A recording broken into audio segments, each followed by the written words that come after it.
Hi, guys, and welcome to the Gin and Tonic Show. I'm your host, Moose, and this is my producer, Nick. Our main discussion is about Islam in the 21st century. However, we will critique other religions and ideologies. We condemn any form of discrimination, violence, misogyny, slavery. We do, however, embrace many perspectives and free speech if it is factual and correct, and not based on any hate. Throughout the show, we will be exploring different religious beliefs, practices, and their impact on society, ranging from politics, interpersonal relationships, and mental health of believers and non believers.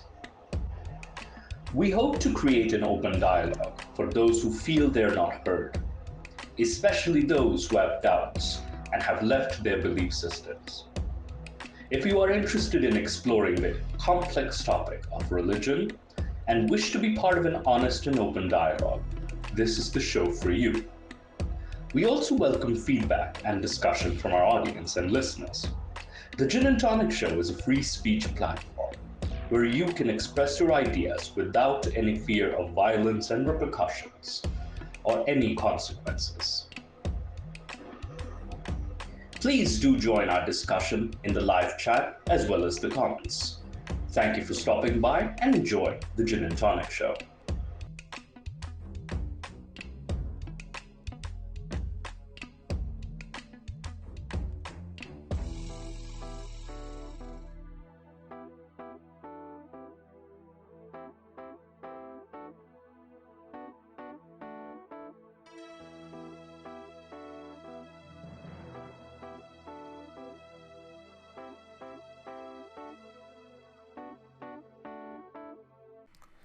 Hello, welcome to this episode of the Gin and Tonic podcast. I'm your producer or co-producer Nick, and then we have a regular host Mustafa. Of course, the face of Gin and Tonic. Yay! That's me, owner and face. Here's the producer, Fat Boy, Nick. Yeah, and we also have a special guest here today, Mr. Shahid. Shahid, if you want to introduce yourself to our audience. Hello everyone. I'm Shahid Malik. It's my first time I'm joining this podcast. I'm so excited for today. And today we have very special topic. So which the Nikhil gonna introduce now. Yeah, so today's episode we're going to be doing some scripture review like always, and then we have a interesting discussion about the background of Kashmir, and then a video reaction. So before we get started, I just want to ask Shahid if you want to give your background to the audience, just so we know. I want to have it from your words so we can accurately depict your background for the audience. My name is Shahid Malik and I come from Kashmir and the Indian side of the Kashmir. As you might be knowing that the Kashmir is politically disputed territory between the Pakistan, India and China, and I come from Srinagar, which is the part of India currently. I grew up there and I studied until the 12th standard. After that, I moved to Canada and currently I'm studying computer programming at Seneca College. I'm in the 4th semester. Along with my studies, I was really interested in studying the religion, especially what its role is in the global conflict and the peace. And because of this interest, I took one course from the Harvard University through EDX, that was the Religion, Peace and Conflict, and I completed that as well. Along with that, a prestigious work in our culture is considered that's called the Hifz Quran, in which you memorize the Quran. I did that in very early age. So I memorized the Quran in Arabic when I was very young. After that, I started studying Arabic and I started studying commentary of the Quran, the Ahadith, jurisprudence.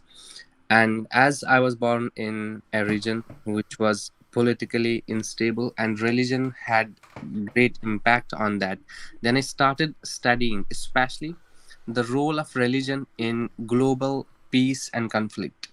When I was studying there, I did research for many years, and after 4 or 5 years of the research, I came to one conclusion, and then I wrote a book It's available on the Amazon, and its name is Narrative of Islamic Expeditions.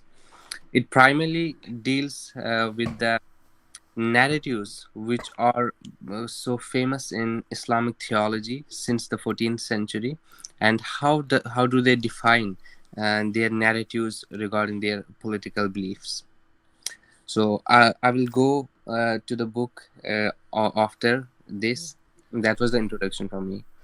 Yeah, and for whoever's interested, I'll put the link to the book in the description.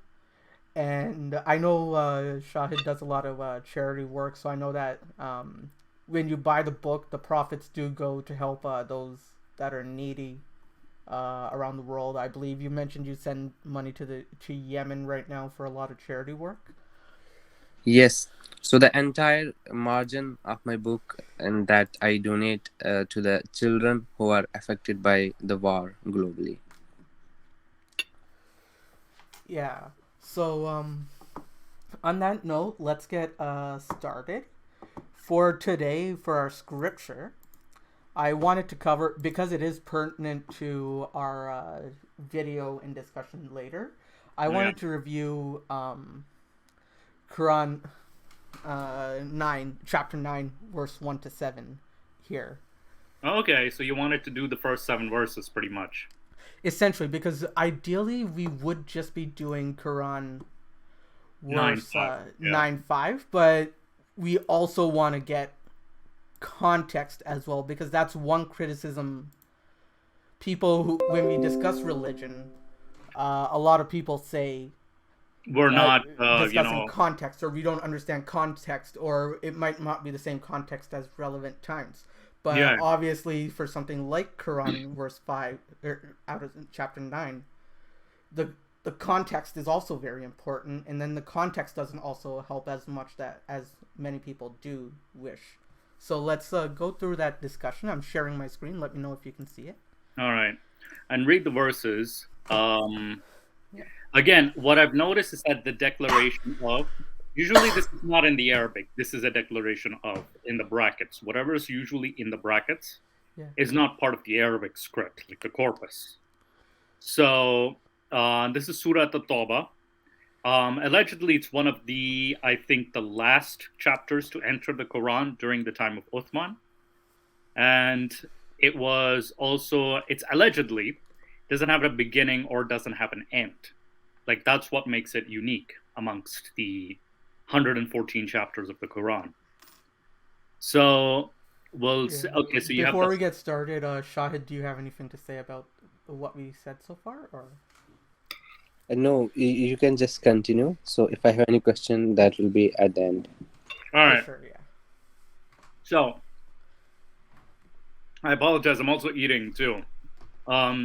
This association from Allah and His Messenger to those with whom you made a treaty among the polytheists.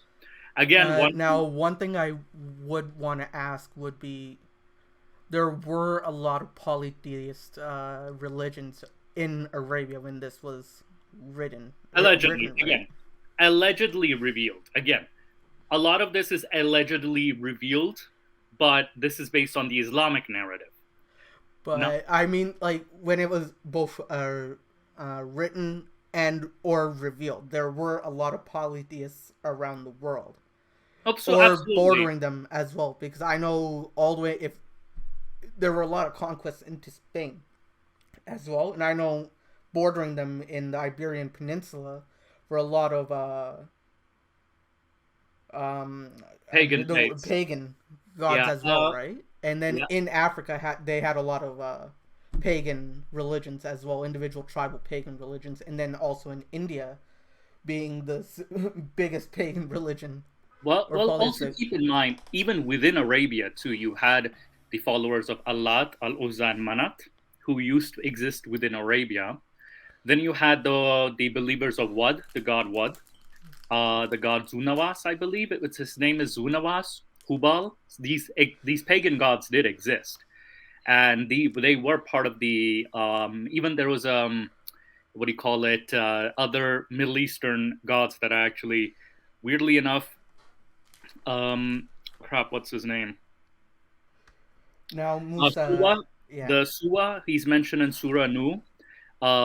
So there were existing the Arabian pagan religion was, at least in the time of, again, alleged revelation, 620s, I would say, 620, 630s, there were traces of the pagans, that is. So we did have and most of the pagan tribes became a minority after the conquest of Mecca. So one can assume this is, again, it's said that this was revealed during this is prior to the conquest of Mecca. That's what the narrative says. Yeah, and one question I would have, either you or Shahid can answer it. Mm-hmm. Linguistically, in Arabic or the Abrahamic text languages, is there a difference between polytheist and pagan? And is there a difference between pagans and polytheists in terms of definition overall? I don't think there's a difference because, again, with polytheists or pagans, it's shirk at the end of the day. That's but I want, like, in terms of a definition, I'm wondering what is a polytheist and what is a pagan? Why are there two separate words in English or in our modern languages? And does that distinction exist? So there is not any difference linguistically, but there is a difference in terminology. The reason is the people who were present during the time of the Prophet Muhammad and who got his message, and they did shirk at that time. Islamic jurisprudence has different ruling for them, and the people who were present at that time, but they didn't hear the message of the Prophet Muhammad, but they were also doing the same shirk. The ruling is different for them. That's why sometimes the Quran uses different words for them. So that I will elaborate in after some time, because that's one of the main points in my book. There's also here in the Arabic they use mushrikeen as polytheists. Then there's disbelievers. There's another term, kafirin or kafir. Kafir means disbeliever. Mushrik, it means polytheist. Yeah. But kafirin could also mean the Zoroastrians or the. Yes. Would the people of the book also be considered kafirin, or would it only be non-Abrahamic faiths? I would say non-Abrahamic, depending on the scholar you ask, to be honest with you. Because each scholar, and even with Zoroastrians, there was a long debate on whether we consider the Zoroastrian faith as people of the book or not, especially amongst jurists. But Zoroaster is considered a prophet by many scholars, if I'm not mistaken. It depends. Zoroaster, I know Imam Raza of the Shia Imams did consider Zoroaster as one of the prophets. But then again, there's also the Zoroastrian faith being as part of the Dhimmi, or the people of the book. That was a debate too, like, should that status even be considered? Yeah, during the time of Umar, it was a debate. Even after too, I would say, during the Islamic conquests, the empires when they expanded too. Mm-hmm. So there was a big debate on what their status was. I think some kingdoms considered them yes, some kingdoms considered them no. It's a bit complicated. It's not straightforward. Yeah. All right. Yeah. So let's move to 9.2. All right. So travel freely throughout the land. The O disbelievers is entered here, but it doesn't exist in the Arabic. Throughout the land, 4 months, but no, you cannot cause failure to Allah, and that Allah will disgrace the believers. Now, the 4 months is in reference to the forbidden months, that is, or the sacred months that even the polytheists followed. One of those months was Muharram, and I believe, Shahid, do you know the other 3 months? Do you remember? I just keep forgetting. Yeah, these were the Muharram, Zulhijjah. These were the pilgrimage. The pilgrimage months, yeah. These were the months of the pilgrimage. Hang on. Let me just double check the 4 forbidden months in Islam, or pre-Islamic rather. Yeah. Zulqa'dah, Zulhijjah, Muharram, and Rajab. Yeah. So these were the 4 forbidden months that it's referencing. And then we have 9:3, which says, and an announcement from Allah and His messengers to the people of the day of the greater pilgrimage. Greater pilgrimage means, the Hajj, basically. That Allah is dissociated from the believers. So Hajj will be one of the 5 pillars as well. It is one so of the 5. So this is one of the defining principles of. Well, one of the pillars, yes, yeah. One of the main pillars.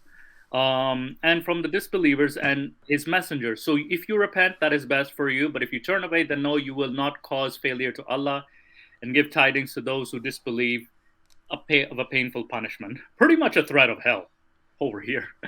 Yeah, but if you turn your back, so there are many people in terms of translation that would say that this is in terms of treachery.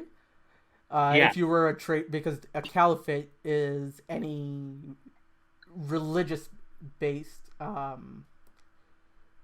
king, right? Or a religious-based ruler where they were using Sharia as their main ruling thing. And then caliph means king in, I believe, Arabic.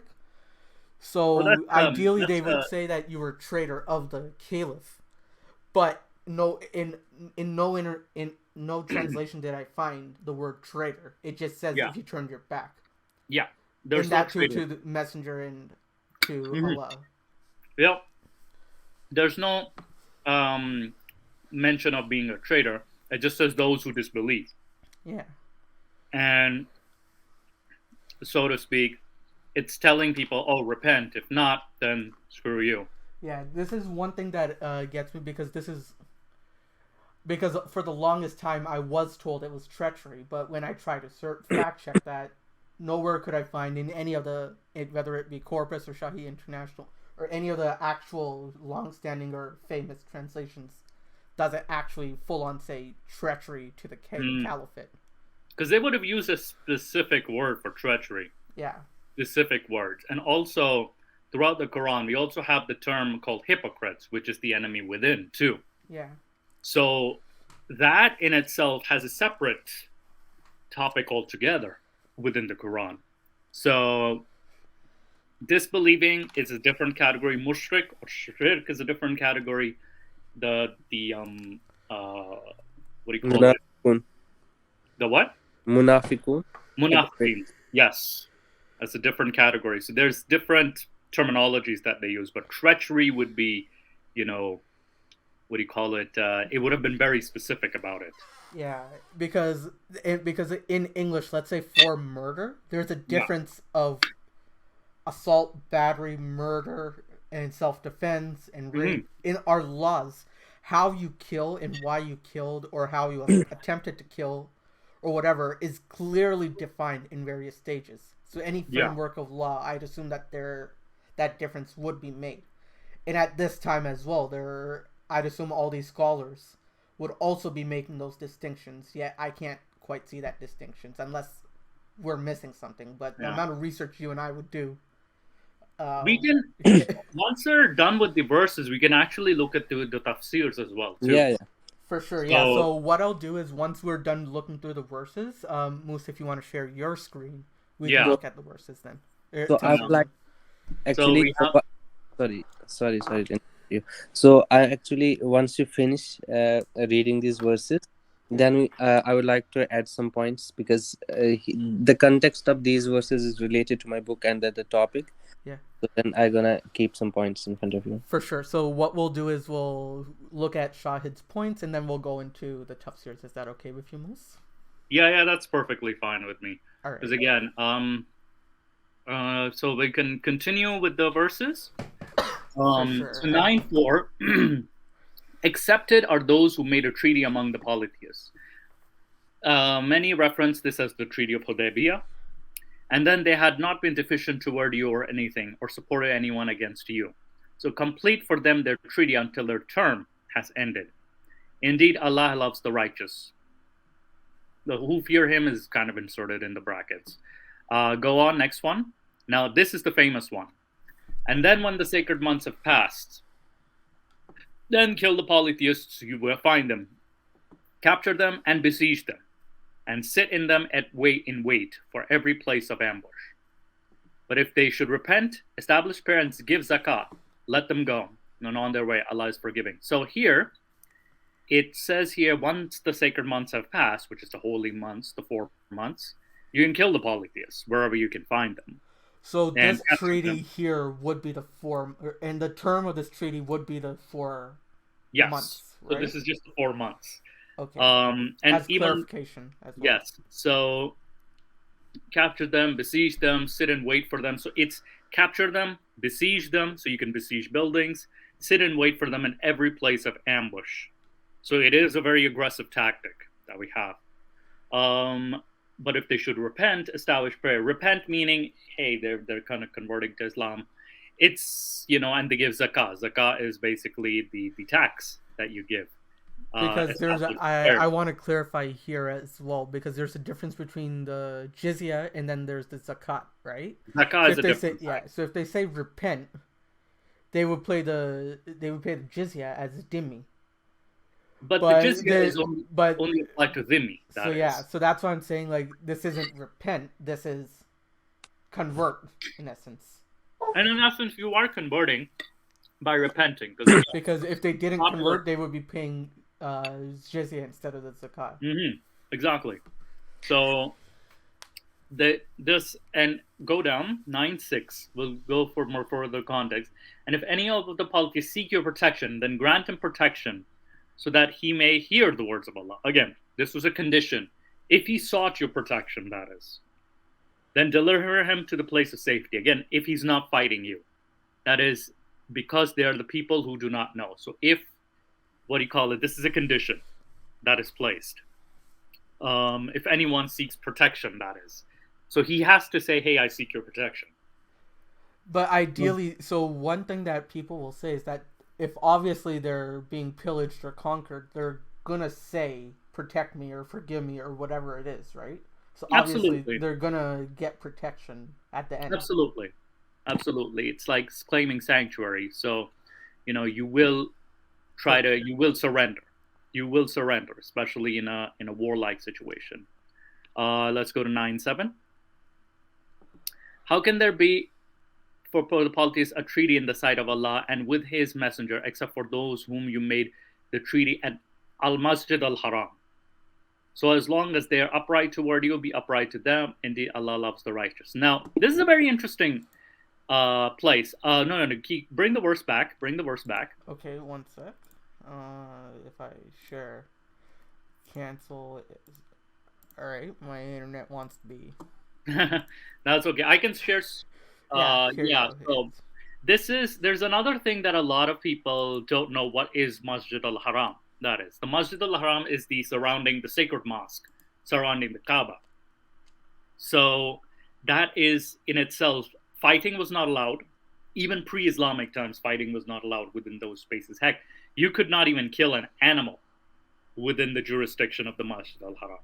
Yeah. And the interesting historical fact is the literal translation of a masjid is gathering place. The term masjid existed in pre-Islamic times too.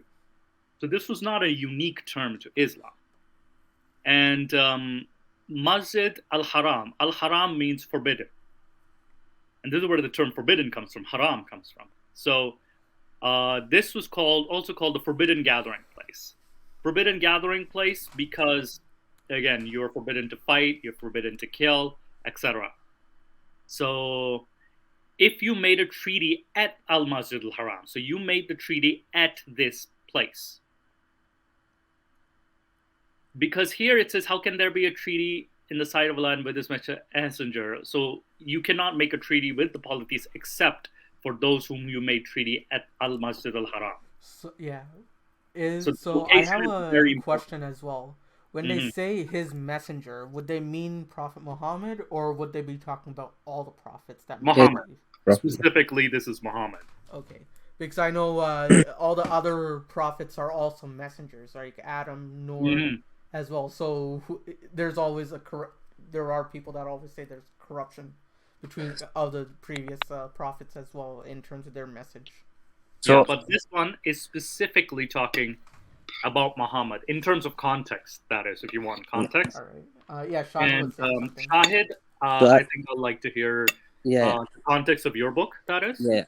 So thank you so much, Mustafa Bhai, for reading these verses. So No problem. these first 7 verses of the Surah Toba, in the entire Quran, they are mostly misunderstood. I think they're the most misunderstood verses in the entire Quran. The reason for that is the Quran has some context. Like it was really it has some things which are specific to some people, and I'm going to give here my arguments here. When I wrote the book, I divided my book into the 3 parts. First part, I put the concise history of the Muslims, of the early Muslims. Second thing was the initial verses of the Surah Tawbah. I specifically did the commentary on those verses. And then final was the deriving the narrative. Then I derived the narrative, that how this narrative is being derived. First and the foremost thing is, if you look to the many organizations who are considered extremist by many people, they primarily take these verses and they take them out of context. For instance, when Surah Tawbah speaks about that wherever you find the polytheists, kill them. Faidan, it's the verse number 5. Faidan salakal ashulul hurum faqtul mushrikina haysu wajadtumuhum. Wherever you find the polytheists, kill them. This is not a general verse, nor it is a general ruling. So I want to I want to start from here.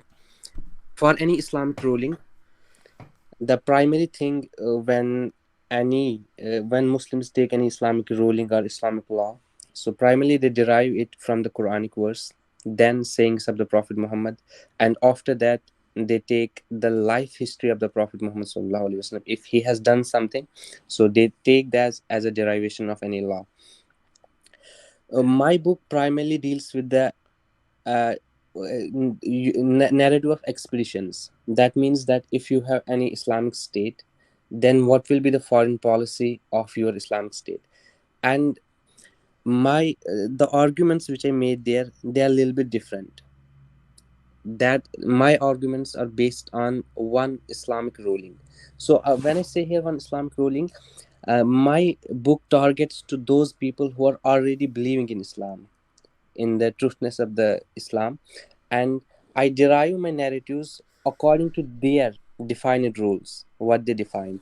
For instance, when I am talking about extremism, and I am explicitly opposing there in my book. Not actually, I'm not opposing. I'm putting the arguments that this is also an argument that are against the organizations which are globally considered terrorist organizations, because and they derive their narrative, their foundation is based on these 7 verses of the Surah Tawbah. So I derive my narrative on one of the Islamic fundamental rulings, that's called the Itmami Hujjat, that's called the finality of the testimony.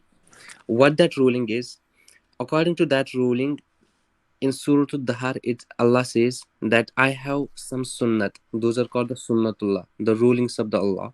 And falan tajdal sunnatullahi tabdila, walan tajdal sunnatullahi tahwila. You will not find any deviation from those sunnats.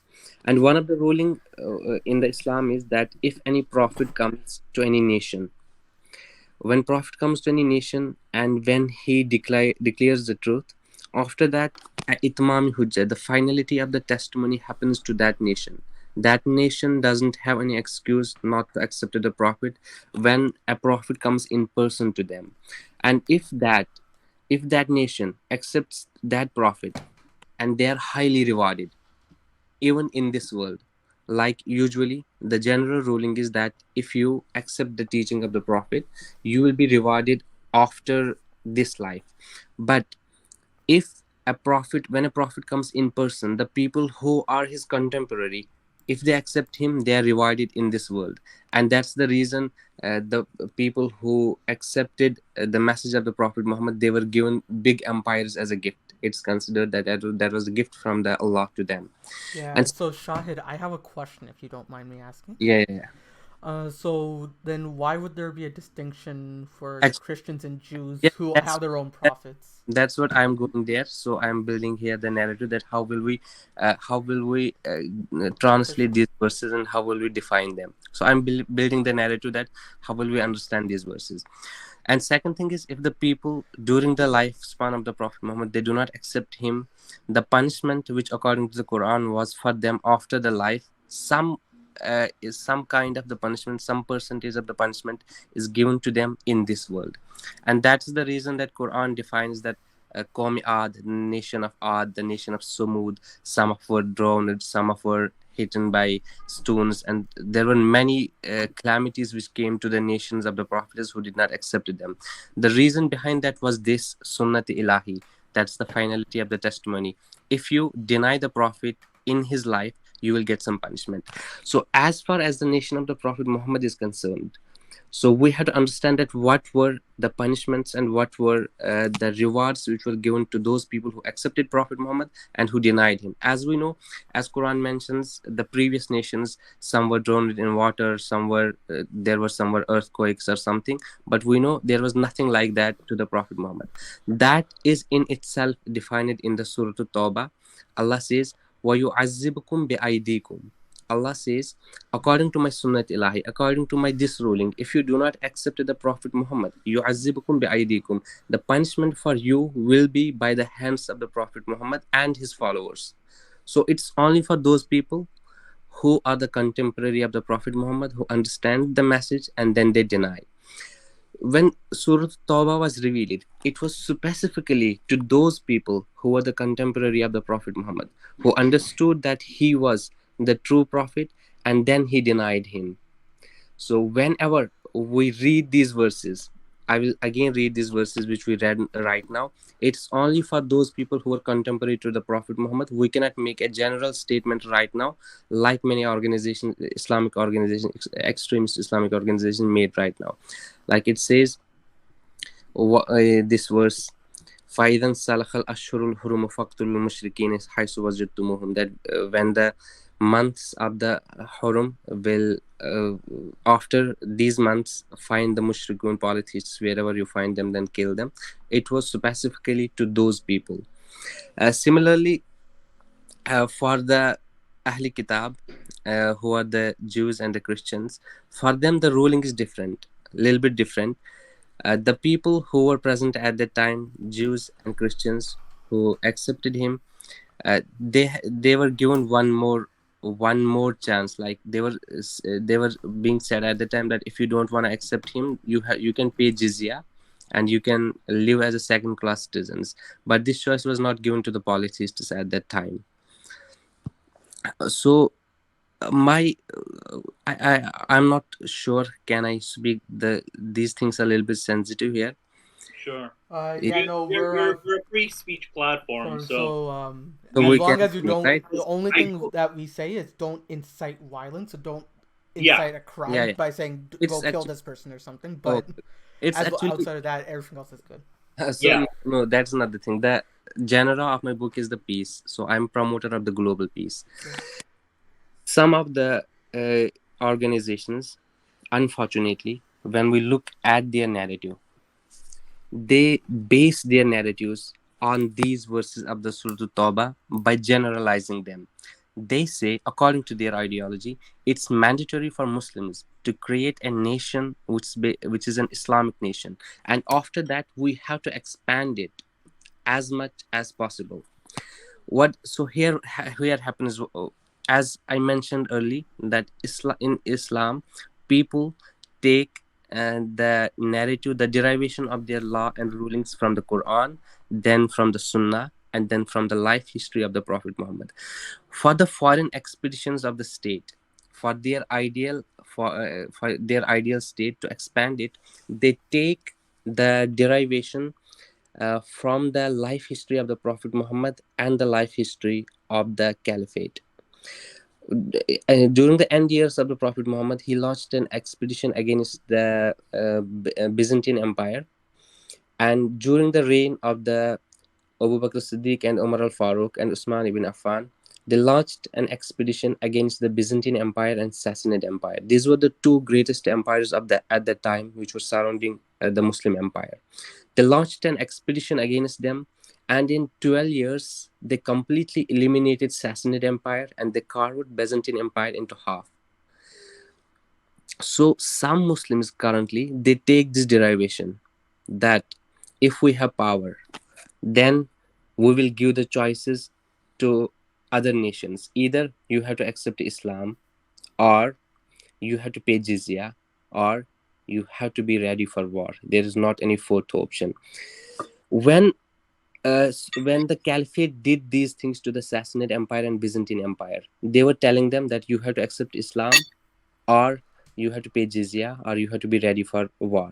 That was because of this ruling, because of the Itmam Hujjat, which I mentioned earlier, because Prophet Muhammad himself had sent the letters to the Byzantine Empire and Sassanid Empire. According to the Islamic rulings, if Prophet sends his message and they deny, then they have to face the punishment. And the punishment, as mentioned in the Surah Tawbah, that was yu'azibukum bi'aydikum. Allah says that their punishment will be by the hands and the swords of the companions of the Prophet Muhammad. So when the Sahaba did that, that was because of this Islamic ruling, which is not general at all. But unfortunately, some of the organizations take it general. They say that we're gonna establish one ideal Islamic empire, and then our foreign policy will be based on this. We will say to the other nations, either you have to accept Islam, or you have to pay jizya, be second-class citizens, and or you have to be ready for war. There is not any fourth option for them.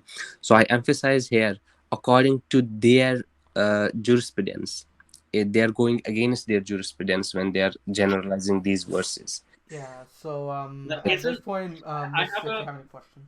I have a few questions though, just to like a little pushback. Like, Yeah. again, because I used to be a believer in Islam. I left Islam. But so here's my first question. Again, I'll do it one by one, just to like you can answer each question based on the issue itself. Yeah. So you mentioned that the previous nations were destroyed by Allah's hand, right?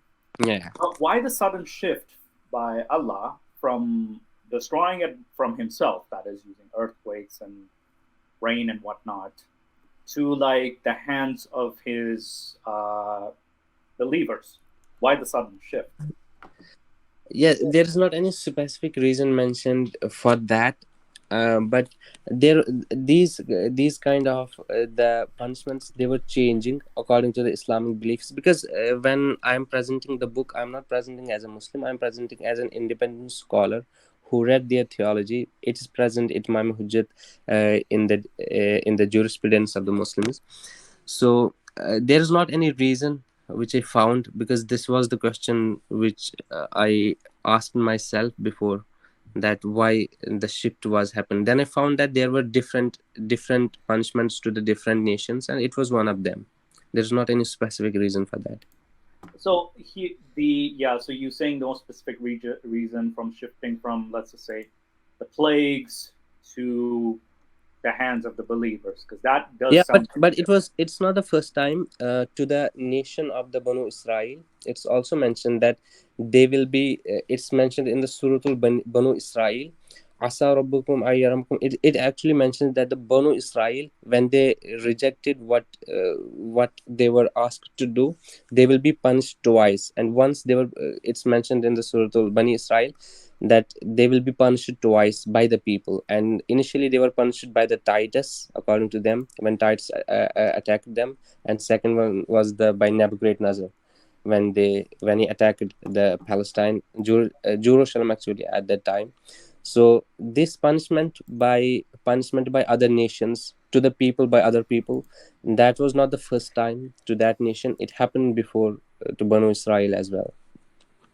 But then, and then my next question, because you what you're saying is you don't know why the sudden shift was that. I know there is a precedent for it, but why the sudden shift? Yeah, I didn't find any specific reason for that.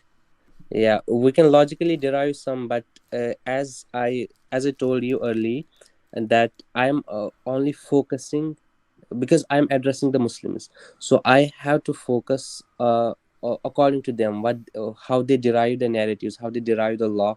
I was focusing just to the Quran and to the basics of the Sunnah, to the sayings of the Prophet Muhammad. I was not going out of that. This reason, this logic is found in the one of the verse of the Surah Tawbah, that yu'azibkum bi'aydikum, that you will be punished by your hands. Actually, I was persuading, so my target audience, that was primarily those Muslims who strongly believe in the trueness of the faith, trueness of the Quran, and then they misunderstandingly take these verses of the Surah Tawbah as a generic one, and my prime target was them, and that's why I was not going out of their domain. Okay. I was trying to persuade them while be inside their domain. Right. For the next question I have is, if again you said that this was a ruling for a specific time, for a specific nation, why is it still in the holy book to begin with? Yeah, that's a really important question. That if it was specific to them, that why it's Again, let me expand a bit. It's supposed to be a book of all times, right? So yeah. why is it there still? Yeah, that's a big question, and it was the question which has been there for the 14th centuries. It's called the Nasikh Mansukh question. You know, there are some verses which Prophet Muhammad then explicitly said that these rulings are not anymore. Like there were the first verse once was revealed that if you break the fast intentionally, then you have to give the fidya for 1 day. But after that, second ruling came, and it said that if you intentionally break the fast, you have to give the fidya for the 60 days. Then the previous verse that was called the mansukh, it is still in the Quran, but its ruling is not accepted anymore. Its reason is because the Quran, the definition of the Quran is not just the book, but it's the many scholars write the definition of the Quran is it is it's I don't know how to pronounce it in the English. I have read it in the Arabic that how they define the Quran. They say that it is the story. It's a kind of a play. In If you want to say it in Arabic if you want to say it in Urdu or Hindi, I think we can translate it as well. Mm-hmm. no, I will try to elaborate it that what this Nasikh Mansukh is. For sure. So they say that the Quran it was not a one book which was revealed at once. It was based on the incidents which were happening at that time. According to that, the verses were revealed and they were collected in one form. This was the dialogue. If we will explain that what Quran is actually, it's a dialogue between the Prophet Muhammad and God, and its audience were the people of at that time. Sometimes when they were dialoguing, because it's not when people say that the Quran is until the end, each verse of it has the same ruling until the end of the times. That's not true, because Prophet Muhammad himself, there are some verses which initially were accepted as a ruling.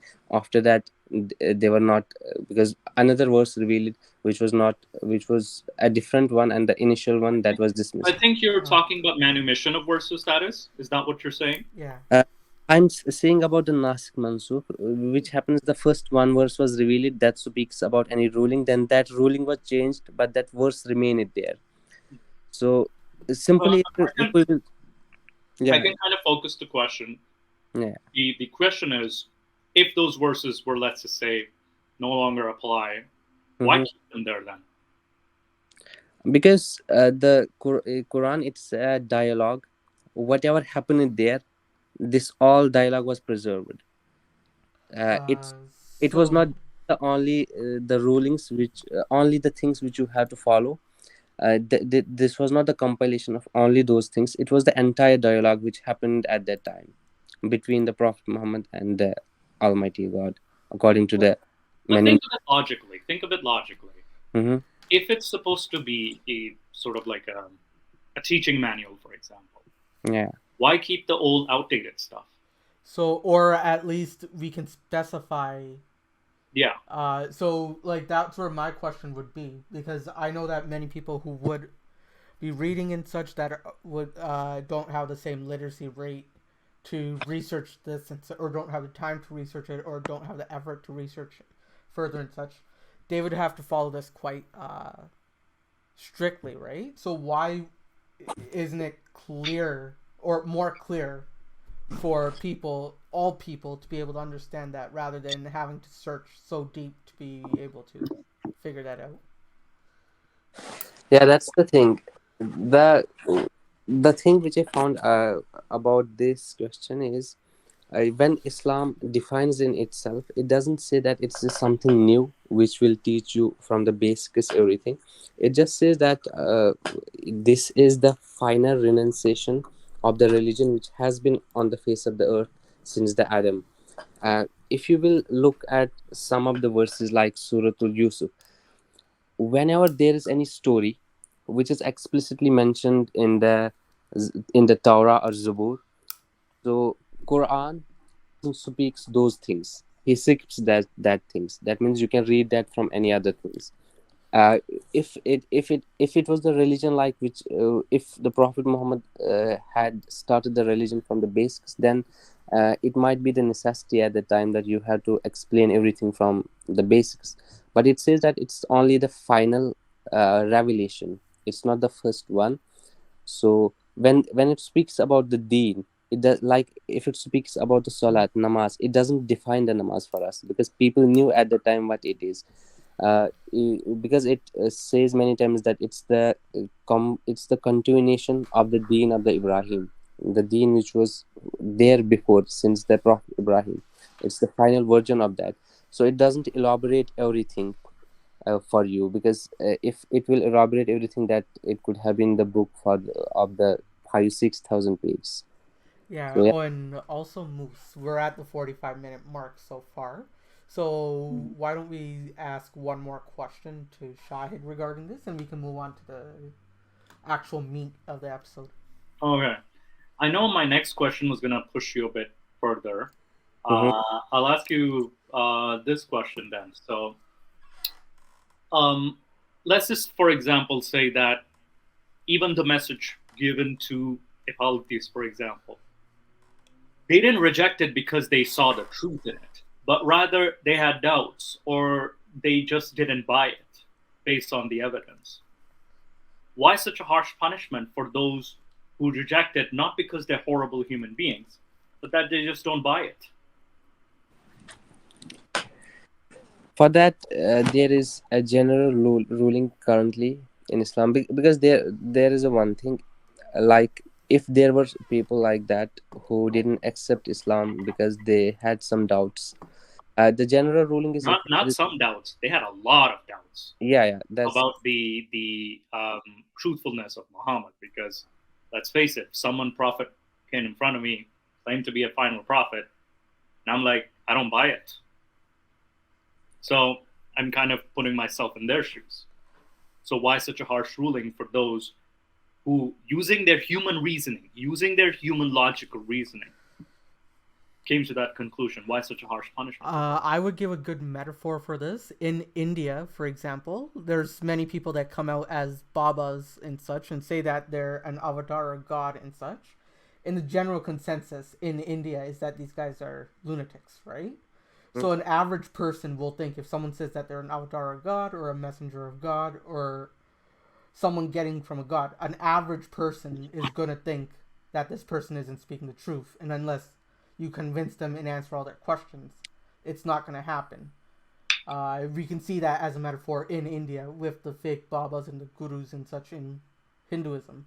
So this kind of thing would also transfer into the Abrahamic faith, where during this time a lot of people there were many Roman accounts of people calling themselves prophets and being crucified. So there would be a lot of doubts amongst the polytheists because of that. And not only that, there were other prophets during the time of Muhammad too, like Toleha, Musaylima, etc.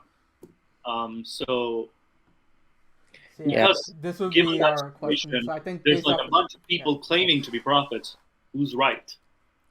yeah. So Mustafa Bhai and Nikhil, as I mentioned earlier, that my prime target when I wrote the book was the people who were strongly believing in the Islamic faith, and I found them because of some reasons they are going to the extremism, and I tried to target them, because if I started my argument with the logic or contradicting with the Quran or something, the Quran is not the true, how can you derive the ruling from that? So they will not understand, because they have been targeted many times by these things. So I studied their domain, how they understand the things, and then I defined it, things for them. But at the time, it doesn't mean I'm promoting Islam or something. It was just the reason why I tried to why I study their domain, and I only talk about inside their domain like a Muslim, because that's the only reason they will understand. But at the same time, I'm a student as well. So I whenever I'm giving any speech, so I'm not telling them that I'm promoting Islam or I'm representing Islam.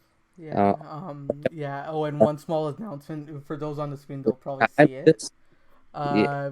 This call might end, so if it does, I'll stop the recording and I'll send a new meet link where we can continue. Actually, how many minutes has it been so we, far? I Oh, think there's 9 more minutes in the call. yeah. 9 more minutes? Okay, yeah. So let's start a new call, and I think we'll start with where Shahid left off. So where Shahid was answering the question, and we can go from there. I don't want to lose what Shahid is saying, like in a cutoff, right? All So right, yeah. So let's do that. yeah, all right. Yeah. All right, recording. We're back. Recording. So Shahid, you were in the middle of something, but we had to, like, the call was going off. So I'd like you to continue your answer. Yeah. So I was telling you that whenever I'm going to any speech or addressing any gathering, Right. so I make it usually explicitly clear that what I'm representing and what are my points. So the primary thing is, when I'm speaking, the reason why I acted like a proper Muslim in the book, because my prime target were the people who were the Muslims and who don't understand, who don't accept anything if you don't speak in their terminology. And that doesn't mean that I am representing the entire Islam, and I'm completely silent about this belief, that whether I believe in these things or not. And having said that, this question, I will answer it. It's not my opinion. I will answer it as it is being answered by many of the Islamic scholars. As you mentioned, why the people, many did not believe in him, why was that hard punishment for them? I think there's a voice cut off. Nikhil, on your end? No, we got it all. And just Shahid as well on that point, I wanted to mention, I hope that anyone who's watching who thinks atheists or ex-Muslims or agnostics and people like us, when they see someone like us, they think that, oh, we hate Islam or we hate Muslim people. But that's not the case. We all enjoy discussing on this topic. It's one of the reasons why we started this channel, and we love you. And as you know, when we talk, I rarely bring this topic up at all, if not. And it's just so you know that as well from our end. Yeah. So, by the way, sorry to cut off Shahid. I think there was a voice cut off. Yeah. So I think Shahid, you were at the point of this is not your opinion, but the opinion of scholars as to why. Yeah. That's where I will start. But it's not your opinion. It's not my opinion. It's the opinion of the most of the Islamic scholars when they are being asked this question, that if the people of at that time had so many doubts and they didn't believe by heart in the truthness of the Prophet Muhammad, why there was so harsh punishment for them. And they say that the general rule for those kind of the people is, if there are the people who are researching and who are trying to find the truth, but they have doubts and they do not accept Islam, the ruling for them is, so they are not kafir actually. So because they are in that state, and they say that we cannot say anything about their destiny, but most probably they will be forgiven if they were generously researching and trying to find the truth, but somehow they found that it's not the truth. And as far as that those people are concerned who are present at that time, I listened to one of the great scholars of the Islam, Javed Ghamidi, and he says that this is the general ruling, and for them it is the ruling. It's similar thing, like, but I do not agree with this. He says that it's a similar thing like that when any natural calamity comes and there are the children, there are very small people, so innocent people who die in that cause as well. And he says that sometimes what happens when there is the war between two nations, and the people, when they attack, and they usually attack only those who are the combatants, who are fighting against them. But in that attack, unfortunately some women are also died. Yeah. And it was the same reason. They say that if there were the people like that, they will be forgiven and rewarded after after the day of the judgment, at the day of the judgment.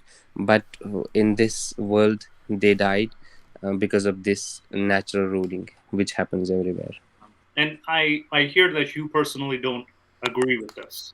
Yeah, I'm actually still researching. I'm not 100% agreeing them. I'm still I'm not standing either from out of it or inside this box. Right. But I'm still researching. I'm a student, Yeah. and the motive behind him, I mentioned the Nikhil as well, that I'm a learner. I want to learn, and I learned it a lot from you, Mustafa Bhai, and the Nikhil board.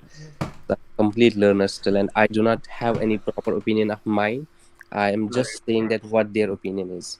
Right. This is the opinion of he's a famous scholar. I'm going to give context to the audience. Javed Hamidi is a famous scholar from Pakistan.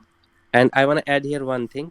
Yeah. My book, which is based finally on the Itmam Hujjat, that is the narrative which is highly propagated by Javed Ahmad Ghamidi. Right. So you do agree with many things by Javed Ghamidi. Yeah, I agree not with necessarily everything. Not but many things. Yeah, and but just for context to the audience, if audience doesn't know who Javed Ghamidi is, he's a famous scholar in Pakistan, and he's been, I think, preaching for a while now, since the 80s. Now he's currently living in Dallas. He's permanently US citizen. Oh yeah, so I know he moved to Malaysia before, and then he's Malaysia. Then after that, Mustafa, I got scared a bit when Shahid said the great scholar. I was thinking of all our jokes about Zakir Naik. No. I know. And I think Zakir Naik, I believe in an interview, I think it was Dr. Shahid Maqsood was interviewing him, and Zakir Naik is like, the way Zakir Naik was saying stuff, Dr. Shahid Maqsood was baffled by the extreme supremacy and violence in the words of Zakir Naik. Yeah. So, but then again, here's where I wanted to add a question to Mr. Shahid. Again, hypothetically speaking, we'll say if you find in your research, or whether you find it or not, if you find that the extremist is correct, what if the extremist is correct? Then I'm just presenting a situation. What if the extremist or the extremist groups, what if they are correct in their interpretation of the Islamic rulings? What is your opinion on that? That would be so contradictory into the foundations. Then there will be the two things, and the foundations of the Islam, which until now I have understood, because as I mentioned you that I have not understood all things, but the things which I have understood that are completely contradictory to them, then either I had to look at to my foundations, that how I understood the basics of the Islam, either that understanding of mine would be wrong, then I had to go to the basics. But if my basic understanding of the Islam is true, then the extremist ideology cannot fit in that narrative. Right. And so, I think that's our final question. That's our last question. As promised, Moose, before we were looking at the verses, you said that after we talked to Shahid about the book, you can look at the tafsirs. So if you want to share a screen. Yeah, actually, it was the tafsir as well, what I said. So tafsir is the interpretation. So we interpret verses as well. So tafsir happened. So I think it would really... so let me share the screen. Yeah, I mean, I have nothing to do after this. So, I mean, I'm willing to extend this as long as it takes to get to... I just want to confirm.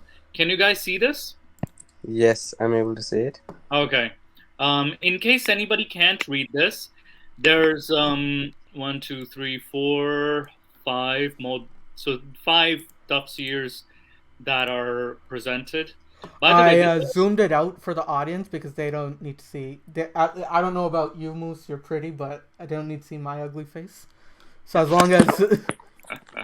Oh man! All right. So we have one of the infamous ones, Tanvir al-Mikbas. So I'll summarize it because it's a long, like these are some long explanations, right?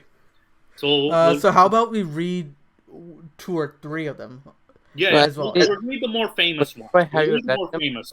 So I'll read Tanwir al-Mikbas, Jalalain. And if Shahid was saying something, Musa. Yeah, so I was just saying that, Mustafa, have you read this before? If you have read, then you can put it in your own words. I have sort of not. I've read Ibn Kathir, but I haven't. But what I'll do is I'll still try to speed read as much as possible, or Oh, read the shortest to the longest, so that way, I can speed yeah, read. yeah, that's the better from the Yeah. shortest. Yeah. So we'll start with the shortest. Again, we'll read the famous ones, the more famous one, which is Jalalain. Jalalain is written by 2 different authors, just for context. And Jalalain, this is also called the Tafsir of the 2 Jalals. So 2 men, there are 2 authors of this tafsir. So here he says, this is a declaration of immunity from God and his messenger to reach the idolaters whom you made a pact for an indefinite period of time. So he says the pact for an indefinite period of time. For a period of less than or more than 4 months, the annulment of the pact shall be as God mentions in his saying. So There's a colon there, so is there anything to add to that? yeah, or? so I think he's referring to the next verse. Oh, okay. Yeah, so we'll follow Jalalain then. Let's follow Jalalain. And he says, journey freely, travel in security, O idolaters, in the land for 4 months, beginning with the month of Shawwal. This is an interesting one because he starts with the month of Shawwal, basis of what will come shortly, after which there will be no security for you, and that you cannot escape God, that you shall not elude his punishment. And the God degrades the disbelievers, humiliating and mating them in this world and by having them killed, and then in the hereafter by sending them to the fire. Then the third verse, what he says, Jalalain says, a proclamation, a notification from God and his messenger to mankind on the day of the greater pilgrimage, the day of sacrifice, Yom el-Nahr, that God is free from obligation to the idolaters and their pacts, and so is his messenger, also free from obligation in that same year 9 of the Hijrah. So year 9 of the Hijrah would be around 629 CE. Then this verse was revealed. The Prophet sent forth Ali. This is Ali bin Abu Talib, his son-in-law, who proclaimed that these verses on the day of the sacrifice at Mina. Also, he proclaimed, after this year, no idolater will be allowed to make pilgrimage to circumambulate the house naked, as reported by al-Bukhari. Now, here he says the house naked. So remember, when you're performing the Hajj these days, you have to wear the ihram. Pre-Islamic times, if you couldn't afford the ihram, you could do the circumambulation naked around the Kaaba. And this was done for many years, many centuries, actually. So it was Ali, he was sent, and then he read out these verses, allegedly, according to this narrative. And again, I think this is also reported by Bukhari, al-Bukhari as well too, who's Sahih al-Bukhari. So if you repent of unbelief, it will be better for you, but if you turn away from belief, then you know you cannot escape God, and give tidings to and from those who believe of a painful chastisement, namely slaughter or capture in this world and punishment in the hereafter. So here you find that it's a double threat. Like Jalalain clarifies, it's a double threat. The threat being of this world and then the hereafter. So it's a very, very threatening kind of a verse. Then we have 9:4. Accepting those of the idolaters with whom you have made a pact. Again, he's accepting those whom the Muslims in various agreements, because tribes used to have different agreements between them. This is between them, and who you have not diminished their commitment to you in any way with regard to the terms of the pact, nor supported, assisted anyone from among the disbelievers against you. Fulfill your pact with them until the completion of the term to which you have agreed. So this is where the God is saying, you are allowed to keep the pact but like, you're allowed to. You don't have to keep the pact with those who you don't have an agreement with. Then, when the sacred months have passed, that is the end of the period of deferment. Slay the idolaters wherever you find them, be it during a lawful period or a sacred one. So here he mentions that if it's during a lawful or a sacred one, take them captive and confine them to castles and forts. So you can capture idolaters too. Until they have no choice, except being put to death or acceptance of Islam, and lie in wait for them at every place of ambush, at every route that they use. Kula, every is in the accusative because of preceding genitive term, so he specifies the term, but if they repent of unbelief, so they stop unbelieving and become believers and establish prayer and pay the alms, which is zakat, then leave their way free and do not interfere with them. God is forgiving and merciful to those who repent. So this is, Jalalain explains that, you have to slay the idolaters, you have to capture them, besiege their forts and castles. Then in the sixth one, if any of the idolaters, ahadun one is the nominative term, so he specifies the term, seeks your protection, that validates your protection, requests security from you against being killed, and grant him protection, provide security for them, then he might hear the words of God, the Quran, and afterward convey him to the place of security. That is the dwelling places of his foe. If this does not believe, if he does not believe, so that he reflect upon this situation, that which is mentioned is because they are the people who do not know. Now here it mentions that is not mentioned because there are people, the religion of God, they must be hearing the Quran in order to come to know. So this is the ruling that's, for that. How can the idolaters, now it's a very strange twist. How can the idolaters have a pact with God and His messenger? They cannot. While they disbelieve in God and His messenger, acting treacherously, except for those with whom you made a pact at the sacred mosque, the day of Al-Hudaybiyah. Like I said before, it was the Treaty of Al-Hudaybiyah. These were the Quraysh, from whom an exception was made earlier. So long as they are true to you, keeping to the pact and not breaking it, be true to them by fulfilling fama, so long as, and nama is a conditional particle, by fulfilling it. Truly God loves the God-fearing prophet. It had kept the pact with them until they broke it by supporting Banu Bakr against Huzza. So, that's Jalalain. Let me just go back to Tanvir al-Mikbas. So just pause. Shahid, do you have anything to say so far? Yeah. No, you can go ahead. Yeah. All right. Now, my opinion so far is that I was pretty much admitting that this is, sure, it's about the story, but also, talking about the Treaty of Hudaybiyah, according to Jalalain. My apologies, I'm also eating too. And now we'll go to Tanvir al-Mikbas, or it's also called Tafsir of Ibn Abbas. And from this narration on the authority of Ibn Abbas, who said regarding Allah's favor, saying, this is the freedom of obligation from Allah towards those of daughters whom you made treaty. But then they broke that treaty. Freedom from obligation is the breaking of treaties. Allah says, whoever has a treaty with the messenger and of Allah, let him know that it is broken. So Muhammad is completely breaking off his treaties here. Some of them had a treaty lasting the 4 months, some more than 9 months, while others had treaties for longer or shorter periods. Others had no treaty with Allah's messenger at all. All these treaties were broken except for the treaty with the Banu Kinana, which was for 9 months. Whoever had a treaty for more or less than 4 months, their treaties were ratified to last 4 months, beginning of the day of immolation. And whoever had a treaty of 4 months, that treaty was ratified to last 4 months, beginning from the day of immolation.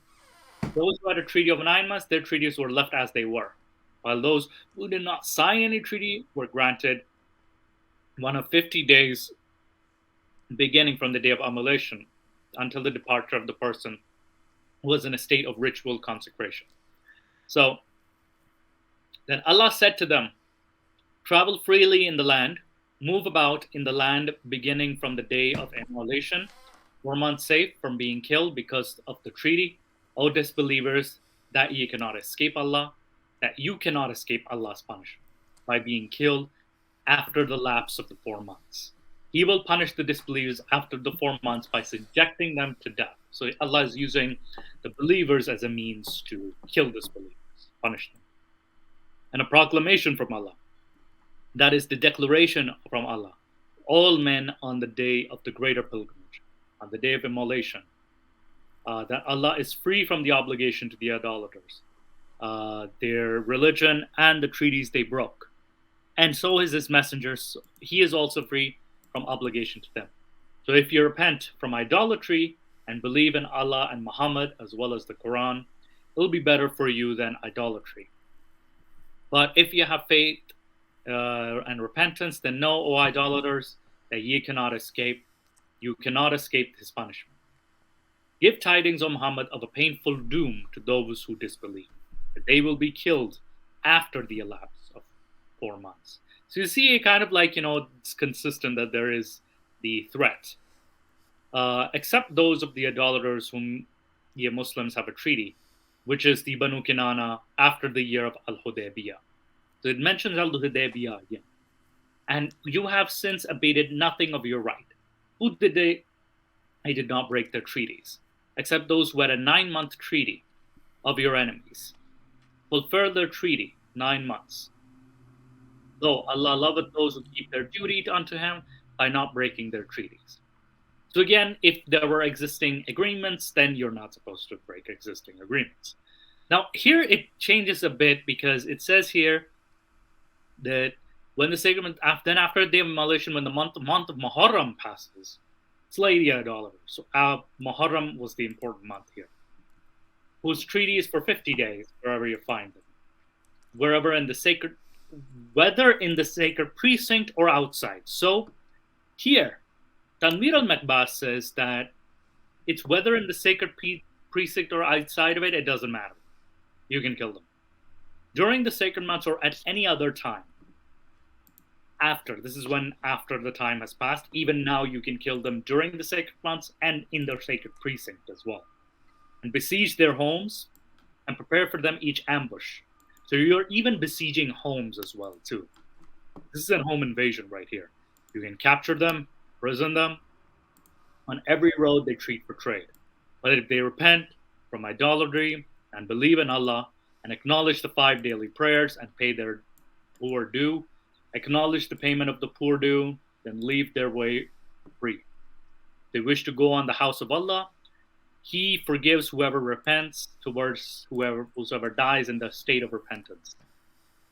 And then 6, and if anyone of the idolaters seeketh the protection of Muhammad, then protect him so that he may hear the word of Allah, so that he may hear your recitation. And to the safety, to the place he is going. If he remains an unbeliever, that which I have mentioned, they are the folk who do not know Allah's command and his divine oneness. This is the way of astonishment. Can there be a treaty with Allah and his messengers for the idolaters, save those with whom you made a treaty at this inviolable place of worship? After the year of Al-Hudaybiyah, the reference here is to Banu Kinana, that they honor their treaty completely.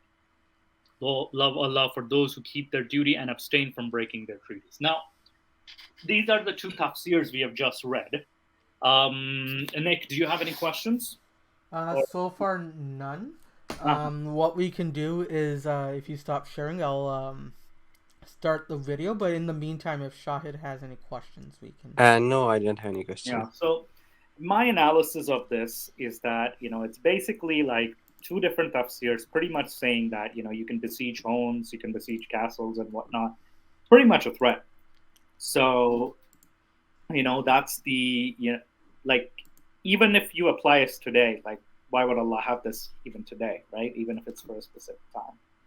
Anyway, let's continue with the video. And this is can Hindus and Muslims see eye to eye? This middle ground. All right. Let me just set up StreamYard here so it Streamlabs OBS to actually get.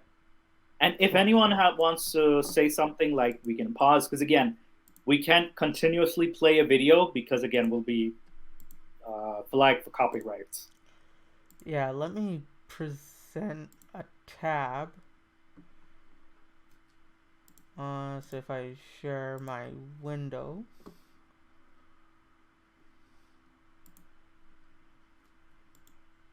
I do this, so you should be able to see it. Now, can you hear the audio? Play it? They have destroyed that masjid, and that is a wrong thing. Yeah. But do you know No, I how can't many... hear the audio. Do you know what then? I'll do something here. I'll do...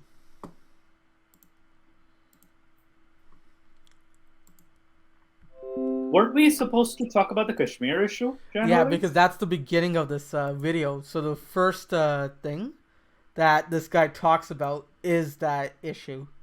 So that's why I was going to play the video, so we have the context as to why we chose it. Right. And then we could go from there. Because, again, I would have more questions for someone with the Kashmiri background, which is Shahid over here. They have destroyed that masjid, and that is the a wrong situation. thing. But Yeah. do you know how But many I think temples in the Kashmir Kashmir issue in were itself is very deep. It needs at least 1 hour or one and a Yeah. half hour. Can Well, we I got Oh, nothing. yeah, I got cover some nothing. other day? Sure. I have some basic statistics as well, but we can do like a reaction to this, and then we can do another episode on the Kashmir episode as well. Sure. If the volume is working here, that is. All right. So if I do in here, I can do this. All right. I'm going to use my amazing tech skills.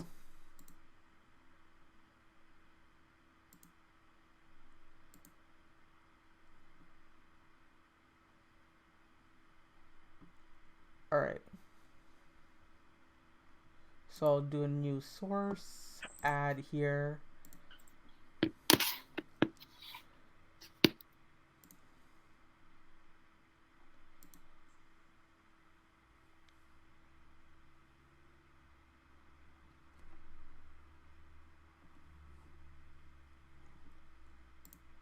Cancel. All right. This is just trying to piss me off here. All right. I promise you I'll get it. Just give me 1 second. All right. So I add this source, and then I do this. I put it here.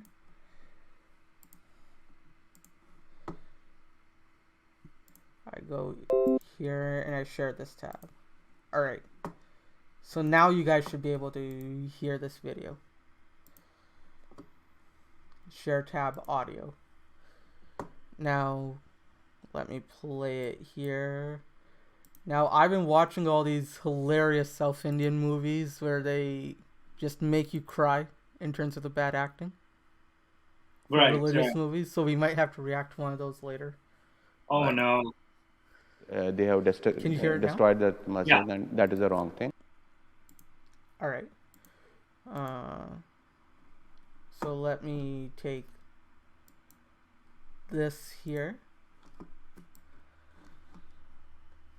I can hear it, I think. All right, you know what? We don't need this. So we'll just take this and we'll remove that. And then, yeah. So we'll pause and we'll talk halfway. Sure. All right. What do you call it? So do you want me to play or? Yes, play, please.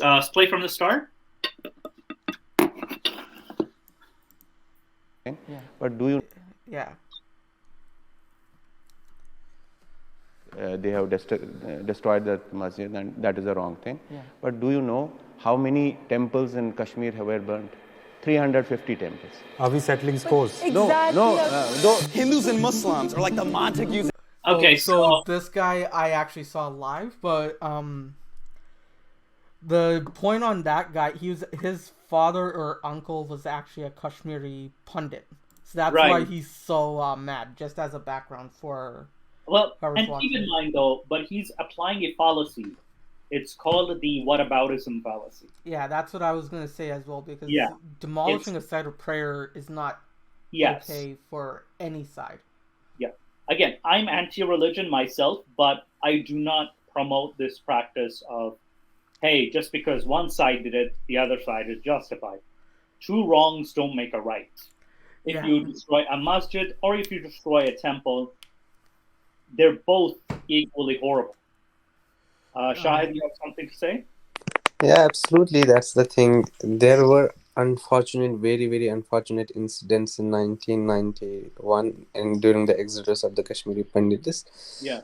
Whole Kashmiri who are genuinely Kashmiri, they are regretting that and they are saying that it was the black mark on our history because we have shown the mutual harmony for the centuries we have been living there. But if there were the incidents by very specific people who we can count on the fingers, we cannot make a generalized general statement on the entire Kashmiri population. And Yeah. the thing is, it's not only the reason. The people who are continuously saying about the exodus of the Kashmiri Pandits, about the incident, about the unfortunate incident of the 1991, they are trying to hijack the whole Kashmir issue because of that one incident for the few months.